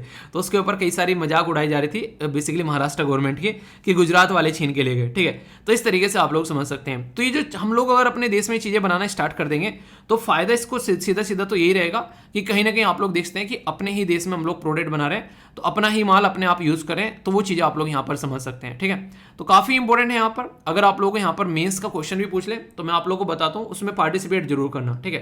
क्वेश्चन में पार्टिसिपेट नहीं करोगे तब तक मजा भी नहीं आने वाला है। बात की जा रही है discuss the importance of semiconductor manufacturing in India and जो initiative taken by the government in this regard, यानी कि गवर्नमेंट ने क्या क्या इनिशिएटिव लिए। तो अभी जो मैं आप लोगों को बता रहा था वो गवर्नमेंट के ही इनिशिएटिव थे। तो यहाँ पर आप लोग एक अच्छा सा प्यारा सा आंसर आप लोग आप लिख पाएंगे यहाँ पर, ठीक है। ये आंसर जो है आप लोगों से इंटरव्यू का क्वेश्चन भी हो सकता है, ऐसा पूछ ले कि यहाँ पर कि आप लोग इसके बारे में क्या समझते हैं, तो आप लोगों को वहां पर उसका भी आंसर देना पड़ेगा। तो इसीलिए कहता हूं कोई भी क्वेश्चन अगर रहता है तो उसको कई तरीके से आप लोग सोचा करें। हमारी कंट्री में पॉलिसी लेकर आ गई थी नेशनल पॉलिसी ऑन इलेक्ट्रॉनिक्स, जो कि 2019 यहां पर देखने को मिल रही थी, ठीक है। तो जो पॉलिसी है तो उसके बारे में भी आप लोग याद रखिएगा, जिसमें यहां पर हमारी कंट्री में इलेक्ट्रॉनिक जो सिस्टम डिजाइन और मैन्युफैक्चरिंग के ऊपर काम किया जा रहा है। इवन कई जगह तो आप लोग को डीआरडीओ भी पार्टिसिपेट करता हुआ नजर आता है यहाँ पर, ताकि उन्हें कहते हैं डिफेंस वाले भी कि यार चलो यार कुछ तो धक्का मारा जाए कि हमारी कंट्री में इंडस्ट्री आगे बढ़े, ठीक है। तो शॉर्टेज जो है वो यहाँ पर एक तरीके से दूर होगी, हमारी कंट्री में चीज़ों की सप्लाई स्टार्ट होगी। तो इसमें कैबिनेट के द्वारा अभी 76,000 करोड़ रुपए सेमीकंडक्टर में लगाने की बात की थी, जिसके चलते हमारी कंट्री में जो है ये चीज़ें बनाई जाएंगी और आने वाले टाइम में ये सारी चीज़ें काफ़ी शानदार तरीके से आगे बढ़ती नजर आएंगी। ये बोला गया कि इसके अंदर में वेल ट्रेन इंजीनियर, जो इंजीनियरों की बेइज्जती करते हैं ना कि इंजीनियर को जॉब नहीं मिल रही है, तो 85,000 के करीब वेल ट्रेन इंजीनियर यहाँ पर इसके अंदर काम करते हुए आप लोगों को नजर आएंगे, ठीक है। तो इससे आप लोग समझ सकते हैं हाई क्वालिटी वाली जॉब जो है वो 35,000 से लेके 35,000 तक लगभग डायरेक्ट जॉब मिलने वाली है, हाई क्वालिटी, और इसी के साथ में इनडायरेक्ट जो है वो लगभग 1 लाख से भी ज्यादा जॉब क्रिएट होने वाली है। तो ये देखो आप लोग, ये फायदा होता है। अब मान लीजिए हम लोग ये सारा सामान बाहर से खरीद कर ले आते हैं, जॉब किसको मिलती? चाइना वालों को मिलती। शादी किसकी होती? चाइना वालों की होती। हमारे यहाँ तो किसी की शादी नहीं होती, तो इसलिए हम लोग को इनके ऊपर काम करना पड़ेगा, ठीक है। मतलब कह रहा है कि सर शादी नहीं हुई 4 साल हो गए शादी कर लो पहले और काम बाद में कर लेना, ठीक है। अब कुछ ऑब्जेक्टिव टाइप क्वेश्चन है उनको प्रैक्टिस करना। ये जो क्वेश्चन है 2018 में यहाँ पर बेसिकली यूपीएससी के द्वारा पूछा गया और यहाँ पर बात की जा रही है पर्टिकुलर हमारी कंट्री में सोलर पावर प्रोडक्शन के बारे में। खासकर अगर बात करें सोलर पावर प्रोडक्शन में जब हम लोग यूज़ करते हैं तो सिलिकॉन वेफर यूज़ करते हैं। तो उसके चलते यहाँ पर बात की जा रही है जो फोटोवोल्टिक यूनिट में कि इंडिया जो है 3rd लार्जेस्ट है वर्ल्ड में। यहाँ पर जब इसकी मैन्युफैक्चरिंग के बारे में बात करते हैं, ये ऐसी स्टेटमेंट आप लोगों को तुरंत बता देगी कि ये सही है या फिर गलत है, ठीक है। आगे बात की जा रही है सोलर पावर जो यहाँ पर टैरिफ है, ये यहाँ पर डिटरमाइन किए जाते हैं solar energy consumption of India के द्वारा, ठीक है। अगर बात करें कौन सी स्टेटमेंट करेक्ट है, ए बोला गया ओनली 1, ओनली 2, बोथ या फिर नाइदर। तो सही स्टेटमेंट क्या है? सही स्टेटमेंट है यहाँ पर डी, इनके दोनों की दोनों स्टेटमेंट गलत है। क्योंकि अभी मैंने आप लोगों को बताया मैक्सिमम चीज़ें हम लोग इंपोर्ट करते हैं, तो 3rd लार्जेस्ट कैसे हम लोग हो सकते हैं? तो ये पॉसिबिलिटी नहीं है, बिल्कुल गलत है। और जब बात करते हैं यहाँ पर सोलर पावर टैरिफ के बारे में, तो ये सेंट्रल इलेक्ट्रिसिटी जो रेगुलेटरी कमीशन है, ठीक है, तो वो आप लोगों को यहाँ पर काम करता हुआ नजर आता है। और स्टेट इलेक्ट्रिसिटी रेगुलेटरी कमीशन, तो यहाँ पर उसके द्वारा बिडिंग यानी कि बोली लगाई जाती है और उसके बाद में डिसाइड किया जाता है कि इसका रेट क्या रहने वाला है। तो ऐसे नहीं कि हवाबाजी चलती है, तो यहाँ पर एक सिस्टमेटिक वे में होता है। और खासकर आप लोगों को पता है जितना भी बिल होता है कई बार यहाँ पर वो काफ़ी ज़्यादा बढ़ जाता है और फिर वो माफ़ कर दिया जाता है जैसे ही इलेक्शन आते हैं। तो इलेक्शन भी काफ़ी बड़ा एक रीज़न है यहाँ पर डिटरमाइन करने के लिए कि क्या प्राइस रहने वाला है इस पर्टिकुलर प्रोडक्ट का। तो ये भी काफ़ी इंपॉर्टेंट है, ठीक है। तो ये कुछ ऐसी बातें हैं जो कि आप लोग समझ सकते हैं, तो कोई भी डाउट इसको लेकर माइंड में नहीं होना चाहिए। तो इस तरह के क्वेश्चन भी जो है वो एग्जाम में पूछ लिए जाते हैं, ठीक है। तो ये था एक छोटा सा क्वेश्चन, आई होप कि आप लोगों के माइंड में इसको लेकर क्लैरिटी आई होगी। अगर डाउट हुआ करे तो उसको पूछ लिया करो, डाउट नहीं होना चाहिए, ठीक है। आगे चलते हैं दोस्तों। ये जो आर्टिकल है जो मैं डिस्कस करने जा रहा हूँ, ये एक आर्टिकल नहीं है, पूरा एक चैप्टर आप लोग बोल सकते हैं, जिसमें बहुत सारी डायमेंशन आप लोगों को देखने को मिलेगी। यानी कि एक ही टॉपिक के अंदर कई सारे टॉपिक आप लोगों को समाहित देखने को मिलेंगे और टॉपिक के एंड में आप लोगों से क्वेश्चन भी पूछूंगा। तो पूरा अच्छे से ये टॉपिक आप लोगों को सुनना है ताकि उन क्वेश्चन का भी आंसर दे सको और टॉपिक को ऐसे समझ के चलना है, अगर किसी को पढ़ाना भी आप लोगों को पड़ जाए तो आप लोग उसको पढ़ा सको। डाउन टू अर्थ एक बहुत ही रेप्यूटेड मैगजीन है जिसके अंदर ये टॉपिक कवर किया गया। और पर लेकिन इस आर्टिकल को मैं कुछ हिस्सा मैंने यहाँ पर इंडियन एक्सप्रेस से भी उठाया और भी एक न्यूज़पेपर मैंने यूज़ किया है। तो पूरा एक प्रॉपर पीपीटी है आप लोगों के सामने जो कि आप लोग आगे आंसर राइटिंग के लिए भी यूज़ कर सकते हैं, ठीक है। तो पूरा शानदार टॉपिक कवर करूंगा चारों डायमेंशन के साथ में, ठीक है। तो बात क्या की जा रही है? बात ये की जा रही है कि यूएन जो कि एक इंटरनेशनल बॉडी है जिसके अंदर बहुत सारी कंट्री का, लगभग सारी कंट्रियां कुछ को छोड़कर मेंबर है, इसके द्वारा ये बोला गया है कि क्लीन हेल्दी इन्वायरमेंट, यानी कि एक ऐसा इन्वायरमेंट जिसमें हम लोग रहते हैं अगर वो क्लीन और हेल्दी होना चाहिए। रीजन क्या है? क्योंकि ये यूनिवर्सल ह्यूमन राइट है, यानी कि जो इंसान धरती पर रहते हैं उनको ये अधिकार है कि उनको एक ऐसा इन्वायरमेंट मिल सके जो कि क्लीन एंड क्लियर हो। अगर आप लोग मेरे लेक्चर रेगुलरली सुनते हैं तो यहाँ पर आप लोगों के माइंड में एक घंटी बजनी चाहिए, टन टन टन। कौन सी घंटी? कि यार इन्वायरमेंट को ह्यूमन राइट बताया गया। ऐसा कुछ कुछ सुना सुना सा लग रहा है, पर कहाँ पे सुना सुना लग रहा है? तो बहुत ही डिटेल में मैं आप लोगों से डिस्कस करूंगा उसके बारे में भी। पहले यहाँ पर देख लेते हैं ये जो टॉपिक है आप लोग का जीएस पेपर 2 और 3 जो इन्वायरमेंट और हेल्थ वाला सेक्शन है उसके साथ में आप लोग यहाँ पर इसको कनेक्ट करके देख सकते हैं। तो यूएन यानी कि यूनाइटेड नेशन ने ये बोला है कि इस धरती पर जितने भी लोग रहते हैं उन्हें राइट टू लिव के बारे में बात की जा रही है। तो क्लीन और हेल्दी इन्वायरमेंट रहना चाहिए। अगर आप लोगों के पास में अच्छा इन्वायरमेंट ही नहीं रहेगा तो आप लोग जीवित कैसे रहोगे? अगर प्रदूषित हवा आप लोग लोगे तो इसका मतलब ये है कि इंसान की जो जान है वो खतरे में पड़ जाती है। और एक तरीके से खासकर जो बुजुर्ग लोग होते हैं और जो नए बच्चे अभी पैदा होते हैं छोटे छोटे, उनके खासकर जो बुजुर्ग होते हैं उनकी तो बॉडी वैसे ही एक तरीके से दिक्कत में आ जाती है, एक जो इम्यूनिटी है वो डाउन हो चुकी होती है। और जो छोटे छोटे बच्चे हैं अभी उनका शरीर इतना मैच्योर नहीं हुआ होता है, इतना डेवलप नहीं हुआ होता है कि वो उस पोल्यूशन को झेल सके। तो उनके लिए तो वैसे ही दिक्कत है और प्रेग्नेंट वुमेन के लिए भी आप लोगों को यहाँ पर बहुत ज़्यादा दिक्कत देखने को मिलेगी। तो इसलिए इसको एक अधिकार के तरीके से देखा जा रहा है। और जब हम लोग इसको अधिकार के तरीके से देखते हैं तो आप लोगों के माइंड में तुरंत एक बात आनी चाहिए और वो क्या है? वो है नेशनल ग्रीन ट्रिब्यूनल। हमारे देश के अंदर भी यहाँ पर एक ऐसा पर्टिकुलर ट्रिब्यूनल है। ट्रिब्यूनल मतलब अगर नॉर्मल भाषा में बोले तो आप लोग इसको एक ऐसा कोर्ट बोल सकते हैं जो कि इन्वायरमेंट के मैटर पर ध्यान देता है। तो एक ऐसा कोर्ट है हमारे देश में, इसको बोलते हैं नेशनल ग्रीन ट्रिब्यूनल, जो कि हमारा देश दुनिया में तीसरे नंबर का ऐसा देश है जिसने ये ट्रिब्यूनल बनाया। हमसे पहले बना चुके हैं। जी हाँ बिल्कुल, बहुत सारे लोग आगे होते हैं। तो यहाँ पर ऑस्ट्रेलिया और न्यूजीलैंड जो है वो हमसे पहले बना चुके थे। दुनिया में तीसरे नंबर पर हमने ऐसा कोर्ट बनाया जो कि इन्वायरमेंट के मैटर पर ध्यान देगा, यानी कि हमारे आसपास का वातावरण कैसा होना चाहिए। अगर कोई उसको डिग्रेड कर रहा है तो उनकी गर्दन धर दबोचेगा ये पर्टिकुलर कोर्ट। इंटरेस्टिंग चीज यहां पर ये, अगर कोई केस आप लोग यहां पर लेकर जाते हैं तो ये ऐसा नहीं कि बाबा आदम के जमाने तक पड़ा रहेगा और चलता रहेगा। ये झट मंगनी और पट भी हमें विश्वास करते हैं, यानी कि केस लाओ और रफू चक्कर करो, उसको फटाफट होना चाहिए भाई साहब। ऐसे नहीं कि बस फाइल पे फाइल और तारीख पे तारीख और सनी देओल की दामिनी मूवी चल रही है, नहीं, केस आया उसको तुरंत निपटा डाला। तो ये चीजें हैं यहाँ पर। ये कितना इंपॉर्टेंट टॉपिक है, इसकी ग्रेविटी अगर आप लोग समझना चाहते हैं तो उसको समझने के लिए मैं आप लोग क्वेश्चन भी दिखाता हूं। डायरेक्ट आप लोगों से यहां से क्वेश्चन भी बन चुके हैं कि नेशनल ग्रीन ट्रिब्यूनल के बारे में आप लोग क्या समझते हैं, और नोट करेक्ट वाला क्वेश्चन आप लोगों से पूछा गया था। अभी इसके बारे में बात करूंगा, पर लेकिन ये टॉपिक इसके साथ में कनेक्ट कैसे हो रहा है, ये इसलिए कनेक्ट हो रहा है जब हम लोग बात करते हैं यहां पर कि इन्वायरमेंट के बारे में। तो एक आर्टिकल है हमारे संविधान के अंदर में जो कि पार्ट 3 के अंदर आता है, आर्टिकल 12 से लेकर आर्टिकल 35 तक फंडामेंटल राइट है। इसमें जो पार्ट 3 के अंदर में आर्टिकल जो 21 है, जिसको आप लोग राइट टू लाइफ के बारे में बात करते हैं, आप लोग बोलते हैं ना कि राइट टू लाइफ का अधिकार दे रखा है हमारे संविधान के अंदर में, तो वो इसी आर्टिकल से हम लोग निकाल कर लेकर आते हैं। तो इसी आर्टिकल के तहत हमको राइट टू लाइफ कब मिलेगी, जब हमारी लाइफ अच्छे से चलेगी। तो यहां पर protect the right to life and the personal liberty, तो राइट टू लाइफ के साथ में कनेक्ट कर देख लिया कि राइट टू लाइफ तब होगी जब हमारे पास में एक अच्छा इन्वायरमेंट होगा। यानी कि जो बात हमारे संविधान में आर्टिकल 21 में लिखी हुई है, वही बात यहां पर इस मैगजीन के द्वारा जो आर्टिकल छापा गया है, तो यूनाइटेड नेशन के द्वारा भी यहां पर सेम बात बोल दी गई है। यानी कि यूएन भी वही बात बोल रहा है जो हमारे संविधान के अंदर आर्टिकल 21 में लिखी हुई है कि एक तरीके से जो लोग हैं उनको अधिकार मिलना चाहिए कि उनकी सेहत के लिए प्रॉपर ध्यान रखा जा सके, और ये एक तरीके से अधिकार की कैटेगरी में आना चाहिए। अधिकार क्या होता है, अब यहां पर आप लोग समझिए एक डिफरेंस। दो चीजें आप लोगों को देखने को मिलती है। एक को बोलते हैं आप लोग अधिकार, अधिकार मतलब जैसे मैंने बोल दिया आप लोगों को यहां पर राइट या फिर फंडामेंटल राइट रख दिया, तो और एक साइड में होती है फंडामेंटल ड्यूटीज। तो अधिकार और ड्यूटी में, कर्तव्य में क्या डिफरेंस है। अधिकार ये होता है जिसको आप लोग मांग सकते हो, यानी कि ये मेरा अधिकार है भाई साहब, इसको अगर आप लोग नहीं दोगे तो मैं कोर्ट में जा सकता हूं या जा सकती हूं। तो अपना अधिकार आप लोग हक से मांग सकते हो। तो यानी कि एक तरीके से वो आप लोगों को चाहिए, आप लोग के इसके पर्टिकुलर अधिकार में कोई रिकॉर्ड नहीं डाल सकता क्योंकि आप लोग का अधिकार है। पर लेकिन ड्यूटी क्या होती है, आप लोगों को परफॉर्म करती है, आप लोगों को रेस्पॉन्सिबिलिटी का भाव दिलाती है, तो ये ड्यूटी होती है। तो यानी कि ड्यूटी आप लोगों को परफॉर्म करनी है और अधिकार आप लोगों को मिलते हैं, तो इस तरीके से समझ सकते हैं। तो ये अधिकार है आप लोगों का, पर लेकिन इसी के साथ में इन्वायरमेंट आप लोगों को भी प्रोटेक्ट करना है। ऐसा तो है नहीं कि अच्छा इन्वायरमेंट चाहिए और आप लोग सारे पेड़ पौधे काटते जा रहे हो, पेड़ पौधे लगा नहीं रहे हो, तो आप लोगों को भी प्रोटेक्ट करना है। तो इसका सीधा सीधा मतलब ये होगा कि आप लोगों की ड्यूटी भी है इन्वायरमेंट को प्रोटेक्ट करना, तभी तो अच्छे से अधिकार को आप लोग एंजॉय कर पाओगे। तो ये ऐसी चीज है जो एक दूसरे के साथ में आप लोग कनेक्ट करके इनको देख सकते हैं कि अच्छे से अगर ये एंजॉय करना है तो इसमें आप लोग को परफॉर्म करना पड़ेगा। तो इसी के चलते हमारे देश में नेशनल ग्रीन ट्रिब्यूनल बनाया गया कि ताकि इन चीजों के ऊपर ध्यान रखा जा सके।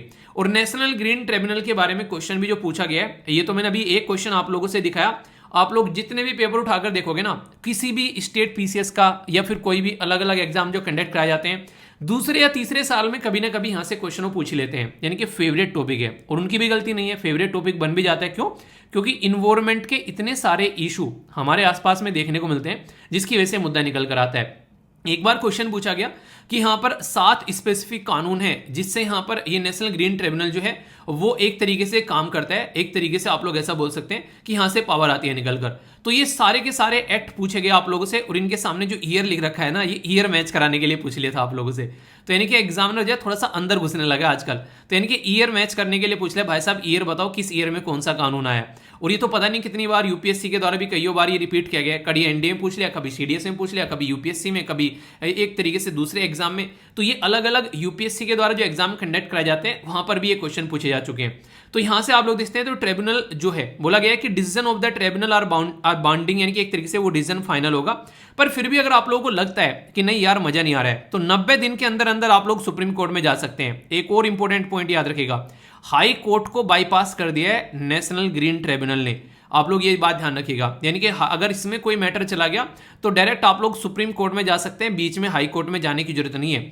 रीजन क्या है, अगर हाई कोर्ट में आप लोग जाते हैं तो फिर वही दिक्कत निकल कर आ गई, फिर से बर्डन पड़ेगा जुडिशरी के ऊपर, तो डायरेक्ट सुप्रीम कोर्ट में ले जाते हैं, वरना फिर नेशनल ग्रीन ट्रिब्यूनल का फायदा ही क्या रह गया। तो ये आप लोग समझ सकते हैं। यहाँ पर एक पॉइंट और है यहाँ पर, जो कि रीजन है यहाँ पर इसके अंदर जो कोर्ट जो है वो मैटर डायरेक्ट सुप्रीम कोर्ट में जाते हैं, क्योंकि जो हेड किए जाते हैं यहाँ पर, जो हेड बनते हैं वो आप लोगों को सुप्रीम कोर्ट के जज यहाँ पर देखने को मिलते हैं। तो जिसकी वजह से हाई कोर्ट में फिर केस के ले जाने का कोई मतलब नहीं है और ज्यादा बर्डन बनाने का कोई मतलब नहीं बनता है। एक तो ये इंटरेस्टिंग चीज है। दूसरा यहाँ पर इसका ओरिजिन कहां से निकल कर आता है ये भी आप लोग याद रख सकते हैं, जो कि इंटरेस्टिंग क्वेश्चन बन सकता है।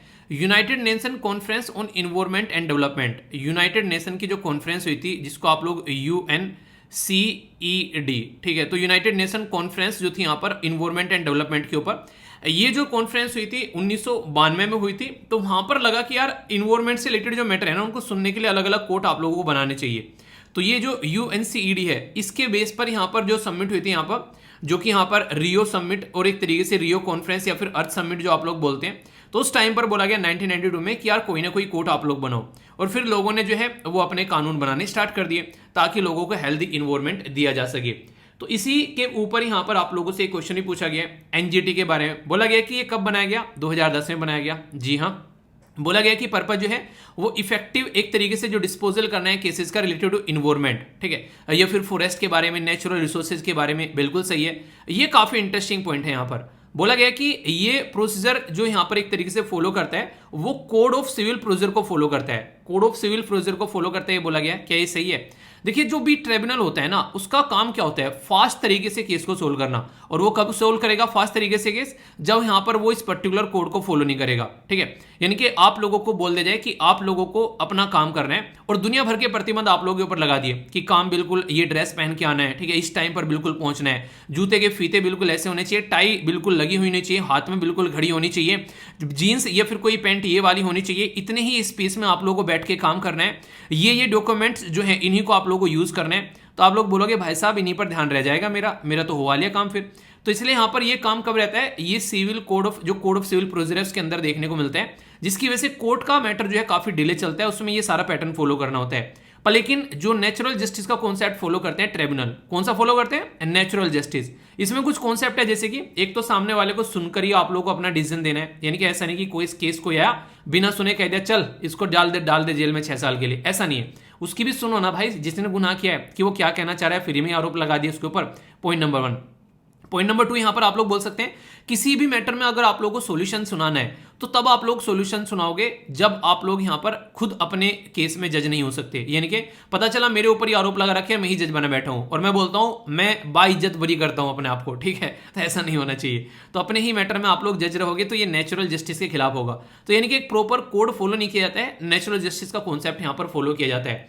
तो ये काफी इंटरेस्टिंग है। तो यहां पर अभी जो एक काफी इंपॉर्टेंट यहां पर ये मुद्दा दिया गया है यूएन के द्वारा भी डिक्लेयर, तो हेल्दी इन्वायरमेंट को यहां पर ह्यूमन राइट बताया गया, वो भी यूनिवर्सल। यूनिवर्सल मतलब सबके लिए, A to Z सबके लिए, छोटा बड़ा बुजुर्ग बच्चे, एक तरीके से सबके लिए यहां पर इंप्लीमेंट किया जा रहा है। लेकिन कोई भी ऐसा रिजोल्यूशन अगर लाया जाता है जिसमें इस तरीके से हम लोग बात करते हैं, एक बात याद रखिएगा, ये यहां पर बाइंडिंग नहीं होता है। बाइंडिंग मतलब ऐसा नहीं कि जैसे कि मान लीजिए मैं बोलूं कि लेक्चर आप लोगों को प्रोवाइड करा दिया मैंने और ये लेक्चर अभी आप लोगों को देखने हैं, अगर नहीं देखोगे तो इनको शाम तक मैं डिलीट कर दूंगा, तो ऐसा नहीं होना है। यानी कि आप लोगों के पास में लेक्चर है, जब आप लोग चाहें आप लोग इन लेक्चर्स को देख सकते हैं, ऐसा नहीं कि आप लोगों को इस टाइम तक ही देखने हैं, बिल्कुल ठीक है। आंसर जरूर कह देता हूं कि मैं देखते ही जो आंसर देगा उसके आंसर उठाऊंगा, तो उसका रीजन रहता है कई सारे फिर कॉपी कर कर आंसर डालते हैं, तो वो थोड़ा सा ये हो जाता है कि जिसने नेचुरली लिखा है उसका आंसर जो है छिप जाता है कहीं, तो उसके पीछे अलग रीजन है। पर लेकिन ये पूरा मुद्दा यहां पर रहेगा। इससे क्या रहेगा, इससे कई सारे फायदे भी आप लोगों को यहां पर देखने को मिलेंगे। जो इन्वायरमेंटल जो इनजस्टिस होता है, एक तो वो यहां पर हम लोग एक तरीके से ढंग से लेकर चल पाएंगे कि इनजस्टिस नहीं होगा आने वाले टाइम में, ठीक है। और यहां पर इन्वायरमेंट जो एक तरीके से डिफेंड करने वाले जो लोग हैं, चाहे वो किसी भी कैटेगरी में हो, लड़का लड़की, बड़े बुजुर्ग बच्चे, एक तरीके से उनके अधिकारों के बारे में बात करेंगे तो वो और ज्यादा क्यूरियस होंगे इन्वायरमेंट के बारे में जानने के लिए, और एक तरीके से आप लोग बोल सकते हैं उसको प्रोटेक्ट करने के बारे में भी सोचेंगे, ऐसा आप लोग यहां पर बोल सकते हैं, ठीक है। तो एक तरीके से ह्यूमन डिक्लेरेशन जो इसको राइट बनाया जा रहा है, जो हेल्थ के पॉइंट ऑफ व्यू को ध्यान में रखते हुए, तो ये कहीं ना कहीं सोच समझकर बनाया जा रहा है ताकि ढंग से इसको इंप्लीमेंट किया जा सके। तो यूएन जनरल असेंबली जो है, इससे पहले आप लोग देखते हैं ये भी इसी मैटर के बारे में पहले बात कर चुकी है, जैसे कि वोटर के बारे में पहले बात की जा चुकी है। यहाँ पर 2010 के एयरफेयर में यहाँ पर राइट टू वोटर और सैनिटेशन जो थ्रू रिजोल्यूशन यहाँ पर इसके द्वारा लाया गया था। अब यहाँ पर क्लीन इन्वायरमेंट के बारे में इसने बातें कर दी, तो हेल्थ जो है कहीं ना कहीं उसको और अच्छे से प्रोटेक्ट करने की इनके द्वारा लगातार बातें की जा रही है। और ये ह्यूमन राइट के जब कैटेगरी में डाल दिया जाता है तो इसके वैसे फायदे हैं। आप लोगों को पता है 10 जो दिसंबर को ह्यूमन राइट सेलिब्रेट किया था, अभी यहाँ पर 2021 का है, और 22 का कब आएगा ये आप लोगों को देखने को मिलेगा इस साल में 10 दिसंबर को। तो इसकी थीम क्या थी, इक्वेलिटी, रिड्यूसिंग इनइक्वेलिटी इसी के साथ में एडवांसिंग ह्यूमन राइट। तो इससे आप लोग समझ सकते हैं। तो इक्वलिटी में जब यहाँ पर बात करते हैं तो यहाँ पर चाहे बुजुर्ग हो, चाहे बड़ा हो, कोई बच्चा हो, कोई किसी भी कैटेगरी में, या फिर कोई नॉर्मल बच्चा, कोई इंसान, कोई एक तरीके से प्रेग्नेंट वुमेन, या फिर कोई ऐसा जो कि एक तरीके से दिव्यांगन है, तो सबको इक्वल हम लोगों को स्टेटस देना है। तो ये बातें यहाँ पर थोड़ा सा ध्यान में रखने की कोशिश की जाती है। तो इसी के चलते सारे पैटर्न आप लोगों को देखने को मिलते हैं। और जब ह्यूमन राइट के बारे में इंडिया में हम लोग बात करें तो आप लोगों को पता है हमारे सारे फंडामेंटल जो राइट हैं वो सारे इन चीजों के बारे में बड़ी अच्छे से बात करते हैं कि हाँ फंडामेंटल राइट मिले हुए आर्टिकल 12 से आर्टिकल 35 तक। तो ये इनडायरेक्ट वे में right to equality, right to freedom, right against exploitation, right to religion, इसी के साथ में एजुकेशन, इसी के साथ में कॉन्स्टिट्यूशनल रेमेडी, ये क्या है अगर इनसे कोई आप लोगों से पूछे, ये सारे वो अधिकार हैं जो डायरेक्ट और इनडायरेक्ट वे में जो एक तरीके से ह्यूमन राइट को सपोर्ट करते हैं, इंसान के अधिकार को यहां पर सपोर्ट करते हैं। इसी के तरीके से directive principle of state policy में भी आप लोग कई सारे आर्टिकल देखने को मिल जाएंगे। तो उसके साथ में आप लोग इसको कंबाइन कर यहां पर देख सकते हैं जब हम लोग इसके बारे में बात करते हैं कि हाँ इसके साथ में ये कनेक्टेड है। तो ह्यूमन राइट एक्ट हमारी कंट्री में जब लाया गया, protection of human right act, तो ये 1993 में लाया गया। अब यानी कि आने वाले टाइम में जैसे यूएन के द्वारा इन्वायरमेंट के बारे में बातें की गई है तो हम भी अपनी चीजों को और अच्छे से अपडेट कर सकते हैं कि हम भी अपने ह्यूमन राइट के अंदर में किसी को अगर अच्छा सा इन्वायरमेंट नहीं मिल रहा है और वो जाकर अपनी गुहार लगा सकते हैं तो ऐसे बोल सकते हैं। तो ये हमारी कंट्री में डिस्ट्रिक्ट, स्टेट और सेंटर लेवल पर है, तो उसमें भी अपडेशन आने वाले टाइम में आप लोगों को देखने को मिल सकता है जब हम लोग एक तरीके से इन्वायरमेंट से रिलेटेड अधिकारों के बारे में हम लोग बात करेंगे। तो ये सारी चीजें हैं, ऐसा नहीं है कि इसमें कोई इनिशिएटिव देश के अंदर लिए ही नहीं गए, बहुत सारे इनिशिएटिव हैं। जैसे देख सकते हैं गरीबों के लिए अलग से हैं, जनधन अकाउंट, रुपया, ये सारे ह्यूमन राइट से रिलेटेड हैं, इंसानों को अच्छी जिंदगी जीने के लिए। प्रधानमंत्री मातृत्व वंदना योजना वुमेन के लिए, ट्रांसजेंडर कम्युनिटी को अभी हमारी कंट्री में थर्ड जेंडर का दर्जा दिया गया, बच्चों के लिए पीएम केयर, दिव्यांगन के लिए एक्सेसिबल की बात की जा रही है, माइग्रेंट के लिए वन राशन वन कार्ड, ये सारे वो इनिशिएटिव है, इनको आप लोग लिख सकते हैं जब ह्यूमन राइट के बारे में बात की जाती है। तो कहने का मतलब यहां पर ये हो गया, अगर ऐसा आर्टिकल आता है तो उस आर्टिकल को आप लोगों को चारों तरफ से चहुमुखी उसका विकास आप लोगों को देखना है, तब आगे बढ़ना है।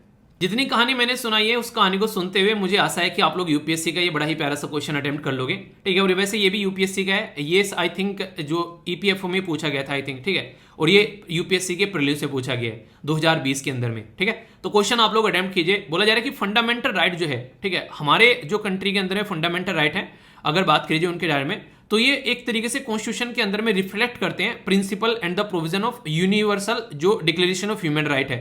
तो यानी कि एक तरीके से आप लोग बोल सकते हैं कि कहां पर यहां पर ये रिफ्लेक्शन होता है फंडामेंटल राइट का। अगर बात करें यहां पर यूनिवर्सल जो डिक्लेरेशन ह्यूमन राइट के जो प्रोविजन है, जो प्रिंसिपल है, उसको जो रिफ्लेक्ट करे, ये यहां पर आप पूछने की कोशिश की जा रही है। यानी कि आप लोगों को पता है कि यहां पर फंडामेंटल राइट के अंदर तो चीजें ही हैं कि हाँ हम लोगों के अधिकार हैं सारे, आप लोग बता दोगे आर्टिकल 12 से लेकर आर्टिकल जो 35 तक हैं और हजारों बार वीर सर ने पढ़ा रखे हैं, ठीक है, पर लेकिन इसके अलावा भी कहीं और है क्या, ये पूछा गया है। तो प्रीएम्बल के अंदर में, directive principle of state policy के अंदर में और फंडामेंटल ड्यूटीज के अंदर में, तो यही बातें मैंने आप लोगों को यहां पर कुछ कुछ बताने की कोशिश की है। तो आप लोग देखते हैं प्रीएम्बल के अंदर में भी ऑलरेडी हमारे यहां पर मेंशन है। प्रीएम्बल तो हमारे कॉन्स्टिट्यूशन का खाका है भाई साहब, उसको देखकर लोग बता सकते हैं हमारे संविधान के अंदर क्या है, तो वो तो नॉर्मल सी हो ही गया।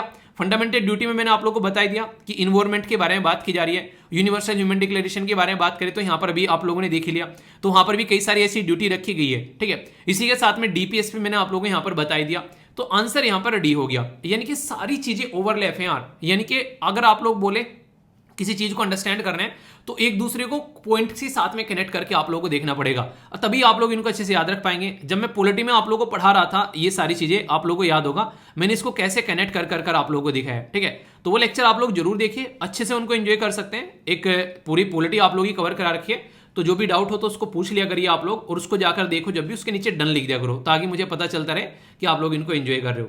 तो ये पूरा डिस्कशन जो मैंने आप लोगों से किया है, तो इसके बारे में एक छोटा सा क्वेश्चन मैं पूछना चाहूंगा, और वो है नेशनल जो ग्रीन ट्रिब्यूनल हमारे देश से बनाया गया है, तो जो शब्द ट्रिब्यूनल है क्या ये हमारे संविधान में ओरिजिनली था या फिर ये शब्द ट्रिब्यूनल जो है ये बाद में ऐड किया गया?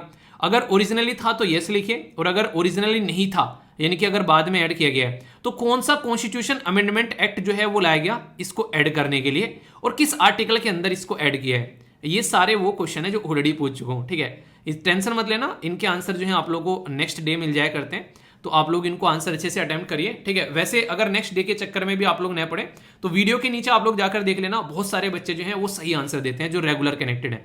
तो ये एक अच्छा टॉपिक था, आई होप कि आप लोगों के माइंड में इसको लेकर क्लैरिटी आई होगी, और ऐसे टॉपिक जो है आप लोग चारों तरफ से इनको अच्छे से समझा करो, तभी आप लोग इनको लंबे समय तक याद रख पाओगे। और जो जो भी बातें मैंने बताई उसके सबके नोट्स आप लोगों को पीपीटी के अंदर मिल ही जाते हैं, जितनी बातें मैंने आप लोगों को बताई हैं वो नोट्स की फॉर्म में आप लोगों को यहाँ पर मिल जाती है, ठीक है। तो टेंशन मत लिया करो कि हाँ क्या क्या बोल के चले गए सर।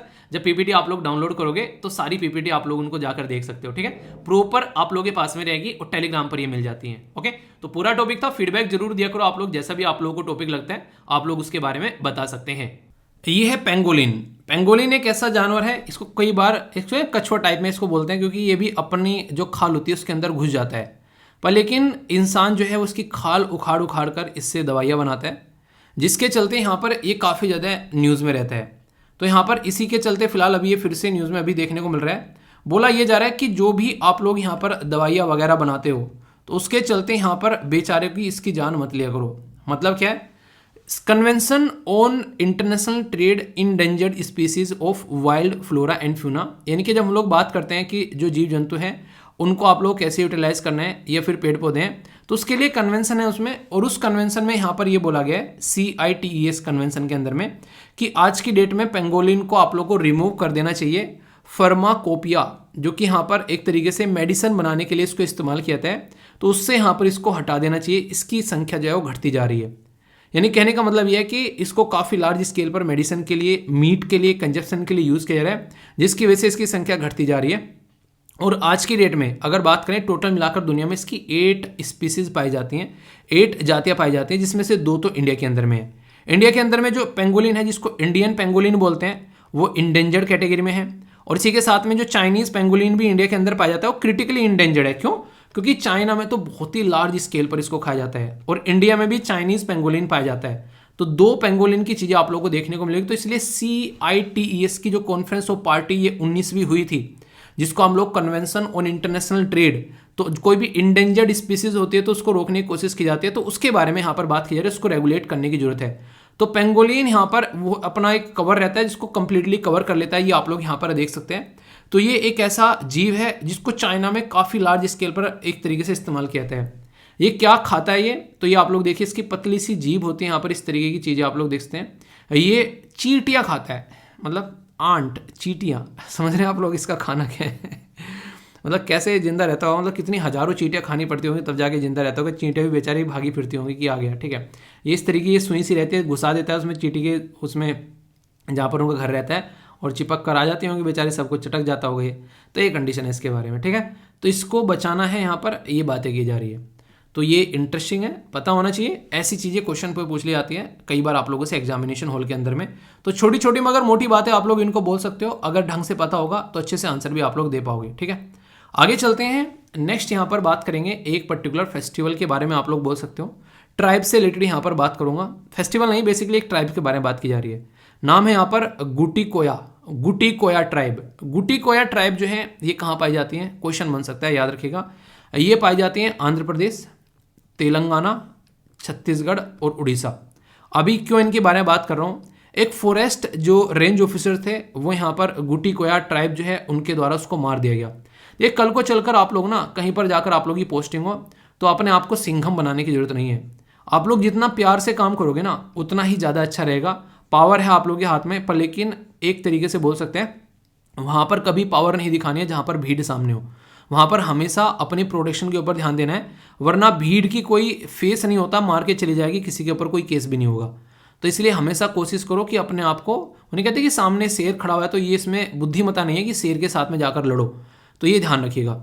तो यहाँ पर ये पर्टिकुलर एक तरीके से बोल सकते हैं कि ये अपना जो सिंघम वाला रोल प्ले करने की कोशिश कर रहे थे, वो हालांकि वो वहाँ पर चाह रहे थे चीज़ों का डेवलपमेंट हो, पर लेकिन तरीके होते हैं चीज़ों को हैंडल करने के, प्यार से हैंडल करना। तो ये भी सिखाया जाएगा आप लोग को जब आप लोग ट्रेनिंग में जाओगे।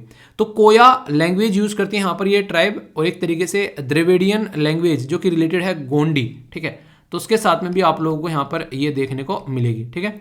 बाकी ब्रिटिश पीरियड में लगभग 1880s में कोया रिबेलियन भी आप लोगों को देखने को मिला। इन्होंने जो ब्रिटिश गवर्नमेंट के खिलाफ यहाँ पर हथियार भी उठाए थे, और इनके जो लीडर थे उनका नाम भी आप लोग याद रखते हैं, जिनका नाम था टामा डोरा, ठीक है। तो ये कोया यूथ थे बेसिकली, एक तरीके से जो लीड किए गए यहाँ पर कोया यूथ टामा डोरा के द्वारा। ये ट्राइबल कम्युनिटी इसीलिए अभी रिसेंटली न्यूज़ में आ गई है, ठीक है। तो ट्राइब से रिलेटेड ऑलरेडी क्वेश्चन पूछे आ चुके हैं आप लोगों को, मैंने पहले बताया। तो आगे भी क्वेश्चन बनेंगे तो कोई बड़ी बात नहीं होगी, क्वेश्चन क्यों बन गया, आसानी से क्वेश्चन बन सकता है। तो इसलिए कंफ्यूजन आप लोगों के माइंड में इसको लेकर नहीं होना चाहिए, ठीक है। कंफ्यूजन होगा तो उसको दूर करना है, क्योंकि फिर फालतू में प्रॉब्लम होती है। आगे चलते हैं। काफ़ी इंपॉर्टेंट न्यूज़ आप लोग यहाँ पर ये भी बोल सकते हो, ये खासकर जो बात की जा रही है वो अग्नि मिसाइल के बारे में बात की जा रही है। हमारे देश में जो प्रोग्राम चलाया गया था integrated guided missile development programme, ये किस इंसान के द्वारा चलाया गया था ये आप लोगों को बताना है। अगर बात करें अभी यहाँ पर सक्सेसफुली ट्रेन किया गया लॉन्च अग्नि 3 का, जो कि इंटरमीडिएट रेंज बैलिस्टिक मिसाइल है। इंटरमीडिएट रेंज बैलिस्टिक मिसाइल यानी कि ना तो ज़्यादा दूर तक फेंकने वाली और ना ही ज़्यादा पास तक फेंकने वाली, तो ये ऐसी मिसाइल आप लोगों को यहाँ पर देखने को मिलेगी। तो इसका मतलब यहाँ पर ये कि एक और रेंज हमारे पास में आ गई है जो कि लगभग 3000 किलोमीटर की देखने को मिलेगी। वैसे हमारे पास में 5000 से ऊपर के लगभग भी देखने को मिलती है, जिसको हम लोग अग्नि 5 बोलते हैं। तो उसके बीच की मिल गई, अब इससे हम लोग और ज़्यादा प्रोडक्टिवली काम कर पाएंगे, ऐसा आप लोग बोल सकते हैं। बैलिस्टिक मिसाइल जो होती है ये यहाँ पर एक काफ़ी इंपॉर्टेंट होती है, एक फिक्स ट्रेजेक्टरी फॉलो करती है, ठीक है। पहले क्या करती है, एटमॉस्फेयर के बाहर में जाती है और फिर एटमॉस्फेयर के अंदर में आकर वार करती है, तो इसलिए इसको बैलिस्टिक मिसाइल का भी नाम दिया जाता है, ठीक है। तो ये एक तरीके से काफ़ी एक इम्पैक्टफुल मिसाइल है यहाँ पर जो हमारे पास में है। और कहीं ना कहीं आप लोग बोल सकते हैं कि हमारी कंट्री में APJ अब्दुल कलाम सर के द्वारा जो प्रोग्राम चलाया गया था इसीलिए उनको मिसाइल मैन बोला जाता था यार। वो कुछ ऐसा कर गए कि हमारा देश जो है वो कहीं ना कहीं आज के डेट में अपना आपको प्रोटेक्ट कर पा रहा है। उनसे पूछा गया कि एक इंटरव्यू उनका सुन रहा था मैं, उनसे पूछा गया कि आपको लगता नहीं कि आपने कुछ ऐसी चीज़ें बना दी जिससे मानवता के ऊपर जो है वो खतरा मंडरा सकता है। तो उन्होंने बोला एक तरीके से कि अपने आप को अगर प्रोटेक्ट करने की बात आए तो इंसान अगर प्रोटेक्ट ही नहीं करेगा तो कैसे काम चलेगा, क्योंकि एक साइड में हमारे पाकिस्तान है और दूसरे साइड में चाइना है। तो जो भी किया उन्होंने अपने देश के लिए किया, देश को सर्वोपरि रखा गया हमेशा। तो ये होता है यार एक तरीके से आप लोग बोल सकते हैं, मतलब अंदर से रेस्पेक्ट आती है यार उनके लिए, पता नहीं क्यों, मतलब नाम सुनते ना एक अलग ही एनर्जी सी आती है बॉडी के अंदर में कि ये भी इंसान थे यार, ठीक है। आगे चलते हैं। यहाँ पर छत्रपति शिवाजी महाराज वास्तु, ये संग्रहालय म्यूजियम बनाया गया मुंबई के अंदर में, क्वेश्चन पूछा जा सकते हैं यहाँ पर। तो बेसिकली मतलब इन मुंबई ये बनाया नहीं गया है ऑलरेडी, ठीक है। उसको अवार्ड मिला है एक्सीलेंस अवार्ड, ठीक है। तो award of excellence UNESCO Asia Pacific award की कैटेगरी में कल्चर और हेरिटेज कंजर्वेशन के लिए। तो ये किसके द्वारा दिया जाएगा, तो यूनेस्को का जो एशिया पैसिफिक अवार्ड है उसमें हमारे देश का छत्रपति शिवाजी महाराज वास्तु संग्रहालय म्यूजियम प्रोजेक्ट जो है मुंबई के अंदर में, उसको ये अवार्ड मिला है। तो इंपॉर्टेंट बन जाता है, ठीक है। Indian council of medical research के द्वारा बोला गया है कि अवॉइड किया जाए एंटीबायोटिक को, क्योंकि एंटीबायोटिक क्या होते हैं, देखिए आप लोगों के सर में दर्द हुआ, आप लोगों ने गोली खा ली, बचो उस चीज़ से। अगर सर में दर्द हो रहा है तो कोशिश करो कि रनिंग कर लो, एक्सरसाइज कर लो, वो ज़्यादा प्रोडक्टिव है एज कम्पेयर टू गोली खाना, वो चीज़ें खराब कर देती हैं, ठीक है। तो ये बात आप लोगों को ध्यान रखनी है। इंडिया ऑस्ट्रेलिया के द्वारा कंडक्ट की गई ये है यहाँ पर अस्त्र हिंद, तो ये कंडक्ट की जा रही है, मतलब स्टार्ट हो चुकी है। ये एक्सरसाइज 28 नवंबर से लेके ये 11 दिसंबर तक चलने वाली है और राजस्थान के अंदर चलने वाली है। तो ऑस्ट्रेलिया और इंडिया के बीच में याद रखिएगा एक मिलिट्री एक्सरसाइज जिसका नाम है यहाँ पर अस्त्र हिंद, ठीक है। तो ये याद रख सकते हैं आप लोग। बिहार के चीफ मिनिस्टर नीतीश कुमार साहब यहाँ पर उनके द्वारा इनोग्रेट किया गया यहाँ पर राजगीर नालंदा डिस्ट्रिक्ट के, ठीक है। तो अंडर में यहाँ पर ये फ्लड वाटर को कैसे ट्रीट किया जाए उसके बारे में बात की जा रही है। देखिए बिहार के अंदर में ना जो आज के दिन में काफ़ी बड़ी प्रॉब्लम है जो बाढ़ को लेकर, तो उसके ऊपर फोकस देना जरूरी है, तो उसी के ऊपर कुछ काम करने की कोशिश की जा रही है। तो एक अच्छी बात आप लोग यहाँ पर बोल सकते हो, ठीक है। क्वेश्चन पूछा जाए तो याद रखिएगा, ये हिंदी में रहती है सारी चीज़, जो भी इंग्लिश में रहती है। इसी के साथ में एक इंपॉर्टेंट पर्सनैलिटी है जिनका नाम है सोनम वांगचुक, ठीक है। इनका नाम आप लोगों ने सुना भी होगा, को बात बहुत ही इंपॉर्टेंट पर्सनैलिटी है यहाँ पर। तो इनको रिसेंटली अभी यहाँ पर एक अवार्ड दिया गया है, तो हमारे देश के इंपॉर्टेंट पर्सनैलिटी है और उनको अवार्ड दिया गया है। तो आप लोगों से क्वेश्चन पूछा जा सकता है, ठीक है। तो इसलिए कभी भी कोई ऐसा इंपॉर्टेंट पर्सनैलिटी न्यूज़ में है तो उनका नाम याद रख सकते हैं। तो यहाँ पर बेसिकली इनको यहाँ पर अभी देखने को मिला 7th ये बेसिकली डॉक्टर पोलस मार ग्रायोसिस पुरस्कार इनको यहाँ पर दिया गया, ठीक है, by the Sophia society of, ये है मावलिंकर, जो इंडियन एक तरीके से ऑर्थोडॉक्स चर्च है, इनके द्वारा यहाँ पर ये अवार्ड दिया गया। ये वांगचू साहब जो है काफ़ी सारे डेवलपमेंट करते हैं लद्दाख वाले रीजन में, आप लोगों ने इनकी वीडियोस भी देखी होगी। इनका खुद का यूट्यूब चैनल भी आप लोगों को देखने को मिलेगा, काफ़ी लार्ज स्केल पर काफ़ी सारे अच्छे अच्छे काम करते हुए नजर आते हैं। स्टार लगा लेना। 26 जनवरी पर किसी न किसी को हमारे देश में बुलाया जाता है जो चीफ गेस्ट के तौर पर। इससे पहले चीफ गेस्ट कौन आए थे और उससे पहले कौन आए थे, कम से कम 2 साल के याद रखिएगा।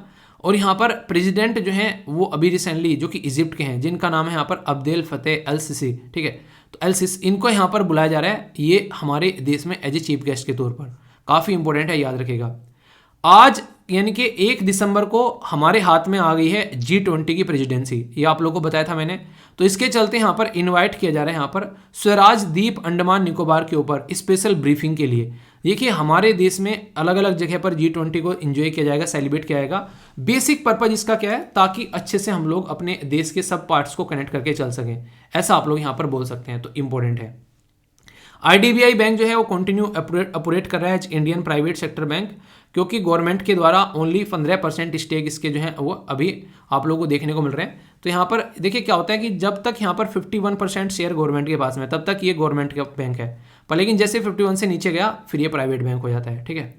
Food safety and standard authority of India के द्वारा ये रिकॉग्नाइज किया गया है YAK as a food animal. ठीक है, जिसकी पॉपुलेशन यहाँ पर डिक्लाइन हो रही है। तो एक छोटी सी न्यूज़ है। आगे बात करें, इक्वेटोरियल गुनिया जो है वहाँ पर एक इंपॉर्टेंट पर्सनैलिटी का नाम है यहाँ पर थियोडोरो ओबियांग माबोसो। ठीक है, तो ये इनके प्रेसिडेंट हैं। ठीक है, तो ये समझ सकते हैं यहाँ पर री इलेक्ट हो गए यहाँ पर। ओके, तो यहाँ पर काफ़ी लंबे समय से रूल भी किया जा रहा है। इसी के साथ में नेपाल की रूलिंग पार्टी कांग्रेस PM जो शेर बहादुर देगपा है यहाँ पर, वो सिंगल लार्जेस्ट पार्टी यहाँ पर बनकर आ रही है। तो ये पड़ोस में क्या चल रहा है उसके बारे में भी पता होना चाहिए हल्का फुल्का सा। ऐसा नहीं कह रहा हूँ पड़ोस में क्या चल रहा है आपके घर के पास में वहाँ पर कान लगा के सुनो, ठीक है तो वो नहीं करना है, इनके बारे में यहाँ पर बात की जा रही है। भूटान में कौन है लीडर? अच्छा ये बताओ कि नेपाल हमारे देश में किस किस राज्य के साथ में बॉर्डर टच करता है, देखता हूँ कौन कौन बताता है। क्वेश्चन है आप लोगों के सामने, ये है छोटू सा KBC। ठीक है, तो यहाँ पर अटल इनोवेशन मिशन जो है वो किसके द्वारा सेटअप किया गया, ये आप लोगों को बताना है। Department of science department of science and technology, ministry of labour and employment, NITI Aayog, ministry of skill development and entrepreneurship. सही आंसर क्या है ये आप लोगों को बताना है। नेक्स्ट क्वेश्चन है रीजनल कॉम्प्रिहेंसिव इकोनॉमिक पार्टनरशिप, ये किससे रिलेटेड है? G20, आसियान, संघाई या फिर सार्क, ये आप लोगों को बताना है। नेक्स्ट बात की जा रही है 10 डिग्री चैनल, ये तो मैंने पढ़ाया था, इसका आंसर नहीं बताऊंगा मैं आप लोगों से एक्सपेक्ट कर रहा हूँ। अंडमान निकोबार, सुमित्रा, मोलदीव और ये एक तरीके से जो लक्षद्वीप है यह सुमित्रा और जावा, ये ऑलरेडी UPSC के द्वारा भी क्वेश्चन पूछा जा चुका है। ठीक है, नेक्स्ट बात की जा रही है एक पर्टिकुलर लड़ाई के बारे में जिसका नाम है यहाँ पर बैटल ऑफ रेंजला। ठीक है, ये बैटल ऑफ रेंजला ये किसके बीच में आप लोगों को देखने को मिली थी? Japan China, India China, north Korea south Korea या इंडिया या फिर नेपाल। ठीक है, तो सही आंसर क्या है तो आप लोगों को ये बताना है। CSAT का क्वेश्चन है यहाँ पर, ये कैलेंडर से रिलेटेड है, इसको अटेम्प्ट करो फिर इसका आंसर आप लोगों को बताया जाएगा। तब तक आप लोगों के सामने यहाँ पर एक रिवर का नाम है यहाँ पर EMS। ये जो रिवर है ये लगभग 362 किलोमीटर लंबी रिवर आप लोगों को यहाँ पर देखने को मिलेगी। ठीक है, ये जो रिवर है यहाँ पर ये एग्जैक्ट अगर आप लोग यहाँ पर देखेंगे तो ये यहाँ पर एक पर्टिकुलर लोकेशन आप लोग यहाँ पर ये देख सकते हैं यहाँ पर। ठीक है, तो यहाँ पर ये आप लोगों को नजर आएगी। तो कहीं ना कहीं ये किसका एरिया है, कौन सी कंट्री का एरिया है? तो आप लोगों को जर्मनी का एरिया देखने को मिलेगा, ये हो गया यहाँ पर बर्लिन। तो जर्मनी के अंदर आप लोगों को ये रिवर नजर आएगी, तो इसके बारे में आप लोग समझ सकते हैं। यूरोप की जो रिवर है वो कई सारी मैंने कवर की, तो कोई भी डाउट उनको लेकर आप लोगों के माइंड में नहीं होना चाहिए। अगर डाउट होगा तो उसको दूर कर आगे बढ़ना है। ओके, आंसर देख लेते हैं, इसके बाद में बेहतरीन सेशन होगा जिसमें वोकैबुलरी देखेंगे। पहला, अटल इनोवेशन मिशन बहुत बार डिस्कस किया है कि नीति आयोग के द्वारा यहाँ पर ये स्टार्ट किया गया था ताकि चीज़ें जो है वो सुधर सके थोड़ा सा हमारी कंट्री के अंदर में, नहीं जो इनोवेशन के फील्ड में बच्चों को आगे निकाल कर लेकर आया जा सके।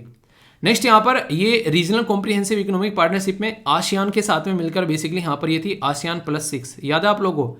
ये +6 में कौन थे? इंडिया और चाइना था, इसी के साथ में जापान, साउथ कोरिया, ऑस्ट्रेलिया और न्यूजीलैंड। तो इंडिया ने यहाँ से कल्टी मारी। मोदी जी का डायलॉग भी याद होगा कि मेरी आत्मा मुझे अलाउ नहीं कर रही है इसका पार्ट बनने के लिए, हमारे किसानों के ऊपर नेगेटिव इंपैक्ट पड़ेगा, तो उसकी वजह से छोड़ दिया गया था। ठीक है, आगे बात करें 10 डिग्री चैनल, तो ये याद रखिएगा किस किस के बीच में है। तो आंसर क्या है इसका? यहाँ पर आंसर है A, अंडमान एंड निकोबार के बीच में, जो मैंने बहुत ही डिटेल में और तसल्ली में डिस्कस भी की थी आप लोगों से चीज़ें। तो ये इसको डिवाइड करता है। अंडमान निकोबार बहुत न्यूज़ में है रिसेंटली, याद रखिएगा क्योंकि G20 से रिलेटेड भी यहाँ पर चीज़ें न्यूज़ में रहने वाली है। बैटल ऑफ रेंजलाला ये आप लोगों को देखने को मिली किस किस के बीच में, ये रिसेंटली आप लोगों को देखिए ऐसी चीज़ें आप लोगों से पूछी जाती हैं, थोड़ा सा नाम डिफरेंट लग रहा है आप लोगों को। ठीक है, तो ये आप लोगों को इंडिया और चाइना के बीच में देखने को मिली। ठीक है, 1962 की बात यहाँ पर की जा रही है। ठीक है, तो ये एक पर्टिकुलर पोर्शन था जो ही क्वेश्चन बन सकता है। ठीक है, यहाँ पर बात करें, ये आप लोगों से क्वेश्चन पूछा गया, इसका आंसर है डी का मतलब मंडे। ठीक है, एक्सप्लेनेशन यहाँ पर है, थोड़ा सा इसको ट्राई करना। ये रिवर आप लोगों को बताई थी यहाँ पर। अब आप लोगों के सामने है वोकैबुलरी। वोकेबलरी जो है बहुत इंपॉर्टेंट पार्ट होता है इंग्लिश स्पीकिंग का। अगर आप लोग करना चाहते हैं, अगर आप लोग चाहते हैं आंसर राइटिंग को इंप्रूव करना, ये वोकेबलरी काफ़ी इंपॉर्टेंट पार्ट माना जाता है। एनडीए, सीडीएस, एसएससी, बैंकिंग में आप लोगों से डायरेक्ट क्वेश्चन पूछे जाते हैं यहाँ से, तो इसको अच्छे से सुनिएगा। पहला शब्द जो है यहाँ पर सेंटेंस फॉर्म जरूर करिएगा, ये है फरागो, यानी कि एक तरीके से गड़बड़ कर देना चीज़ों को, ठीक है, गड़बड़ घोटाला। तो यहाँ पर गड़बड़ घोटाला आप लोग बोल सकते हैं, गड़बड़ झाला, तो यानी कि एक तरीके से चीज़ों को एक बड़ी मैसी बना देना, ठीक है। टर्मोइल यानी कि बुरी कंडीशन में डाल देना। कंफ्यूज मिक्सचर भी आप लोग बोल सकते हैं, कंफ्यूज इंसान है, गड़बड़ घोटाला है, ये वो वाली चीज़ें, इसको क्लैरिटी नहीं है चीज़ों को लेके, कोई चीज़ सिस्टमेटिक वे में नहीं है, सीरियल में नहीं है, वो आप लोग बोल सकते हैं, ठीक है। तो ये काफ़ी इंपॉर्टेंट है, तो इसके बारे में आप लोग क्वेश्चन भी एक तरीके से स्टेटमेंट बनाकर यूज़ कर सकते हैं। परनीसियस का मतलब होता है किसी चीज़ का पूर्व आभास लग जाना कि ये नेगेटिव हो सकता है। मैंने कहता है कि मुझे पहले से लग रहा था कि यार कुछ गलत हो गया, वहाँ पे नहीं जाते यार, कुछ गलत हो जाएगा यार, तो परनीसियस बोलते हैं उसको, पहले से आभास हो जाना कि हाँ कुछ ना कुछ गलत हो सकता है यार, तो वाली जब फीलिंग आती है ना, तो उसको बोलते हैं परनीसियस, ठीक है। तो ये आप लोग याद रखिएगा, ये ऐसे शब्द हैं जो कि कई बार आप लोगों से पूछ लिए जाते हैं एंटोनिम्स, सिनोनिम्स के अंदर भी, और वैसे भी शब्द कई बार यूज भी हो जाता है। नेक्स्ट वर्ड है ये प्रचंड, यानी कि वोटन। तो वोटन काफ़ी ज़्यादा एक तरीके से आप लोग बोल सकते हैं कि काफ़ी एक ताकतवर चीज़ भी आप लोग बोल सकते हैं, काफ़ी ऐसा बोल सकते हैं कि क्रूएल, एक ऐसा वायलेंस वाला ताकतवर, कुछ ऐसा नहीं, कुछ एक किसी को प्रवोक ना करो फिर भी जानबूझकर मतलब करना है, यानी एक तरीके से काफ़ी अपने आप को ताकतवर मानता है, इस तरीके से आप लोग देखते हैं, जो कि दिक्कत क्रिएट कर देता है कई बार। तो क्रूरता की कैटेगरी में इसको वर्ड को यूज़ किया जाता है नॉर्मली, ये एक तरीके से ऐसा शब्द है। नेक्स्ट शब्द है यहाँ पर अरेंग, इसका मतलब होता है कलंक लगाना, यानी कि दूसरे के ऊपर आरोप लगाना भी आप लोग बोल सकते हैं एक तरीके से, ठीक है। तो ये शब्द अरेंग यूज़ किया जाता है नॉर्मली, अदालत में आप लोगों ने देखा आरोप प्रत्यारोप के लगाए जाते हैं, तो ये शब्द यूज़ कर सकते हैं। हंड्रम, ये निरस, यानी कि कोई रस ही नहीं है। लेक्चर में रस नहीं आता क्या आप लोगों को, मज़ा नहीं आता लेक्चर देखकर? एक बच्चा कहता है सर लेक्चर कब कहाँ जाता है पता नहीं चलता है। मैंने कहा पॉजिटिवली बोल रहे हो नेगेटिवली बोल रहे हो? तो ये काफ़ी इंपॉर्टेंट है जो आप लोग समझ सकते हैं, ठीक है। काफ़ी अच्छे से आंसर दिए गए एसएलवी कमांडो के द्वारा। तो यहाँ पर आप लोग देखते हैं, अच्छी सबसे बढ़िया चीज़ मुझे ये लगती है कि जब आप लोग अपना शेड्यूल लिखते हो और फिर बताते हो कि कितना अचीव हो गया है, ये जरूर किया करो, ठीक है। बाकी आंसर काफ़ी अच्छे से दिए गए यहाँ पर। नेल्सन मंडेला साहब के बारे में मैंने आप लोगों से पूछा था, उनको भारत रत्न मिला, तो इनके बारे में भी बेसिक इन्फॉर्मेशन मैंने आप लोगों के लिए यहाँ पर प्रोवाइड करा दी है, आप लोग इनको देख सकते हैं। कई बार क्वेश्चन आप लोगों से पूछ ले जाते हैं, इनको नोबेल पीस प्राइज़ भी मिला हुआ है, ठीक है। तो इस तरीके से आप लोगों के लिए इंपॉर्टेंट क्वेश्चन यहाँ से बन सकता है। कैसा लगा आज का डिस्कशन जरूर बताइएगा। वैसे भारत रत्न अवॉर्डी जितने भी लोग हैं उनमें से पूछो सबसे सही कौन लगते हैं आप लोगों को जिनको भारत रत्न मिला है? 3 लोगों को नाम आप लोगों को बताना है, किसको बताएंगे आप लोग? हालांकि क्वेश्चन बड़ा डिफरेंस है। PDF टेलीग्राम से जाकर डाउनलोड करना। और जोश हाई है कि नहीं है? हाउ इज द जोश? जोश बिल्कुल हाई रहना चाहिए, डाउन नहीं होना चाहिए। अपना ध्यान रखिए यार, अच्छे से लाइफ को एंजॉय करते रहिए। कोई भी दिक्कत परेशानी हो तो बताना, सारी चीज़ें सुलझ जाती हैं जब आप लोग अपने अंदर हिम्मत रखते हैं किसी चीज़ को हैंडल करने के लिए। तो हमेशा यार अपने आप को सही डायरेक्शन में लेकर चलो। और PDF टेलीग्राम से जाकर डाउनलोड कर सकते हो। और कोई भी लगता है कुछ ऐसी चीज़ें मेरे साथ में शेयर करनी है तो आप लोग Instagram या फिर studyloverveer@gmail.com पर आप लोग भेज सकते हो। तो इसी तरीके से ध्यान रखिए। तो बड़ों को नमस्ते, छोटों को प्यार, छोटी सी लाइफ एंजॉय करार। मिलता हूँ नेक्स्ट वीडियो में, तब तक के लिए जय हिंद। और हाँ, वो वीडियो जो बनाई थी आप लोगों के लिए वो भी देख लेना, जिसमें मंथली वाली जो आप लोगों की क्वेश्चन की वीडियो है, प्रैक्टिस हो जाएगी आप लोगों की। इंपॉर्टेंट क्वेश्चन है जो कि आप लोगों को बहुत ज़्यादा फायदा पहुंचाएंगे एग्जाम में जाकर बैठोगे। और फीडबैक जरूर दे दिया करो, ठीक है। तो अच्छे से एंजॉय कीजिए और अपना ध्यान रखिए।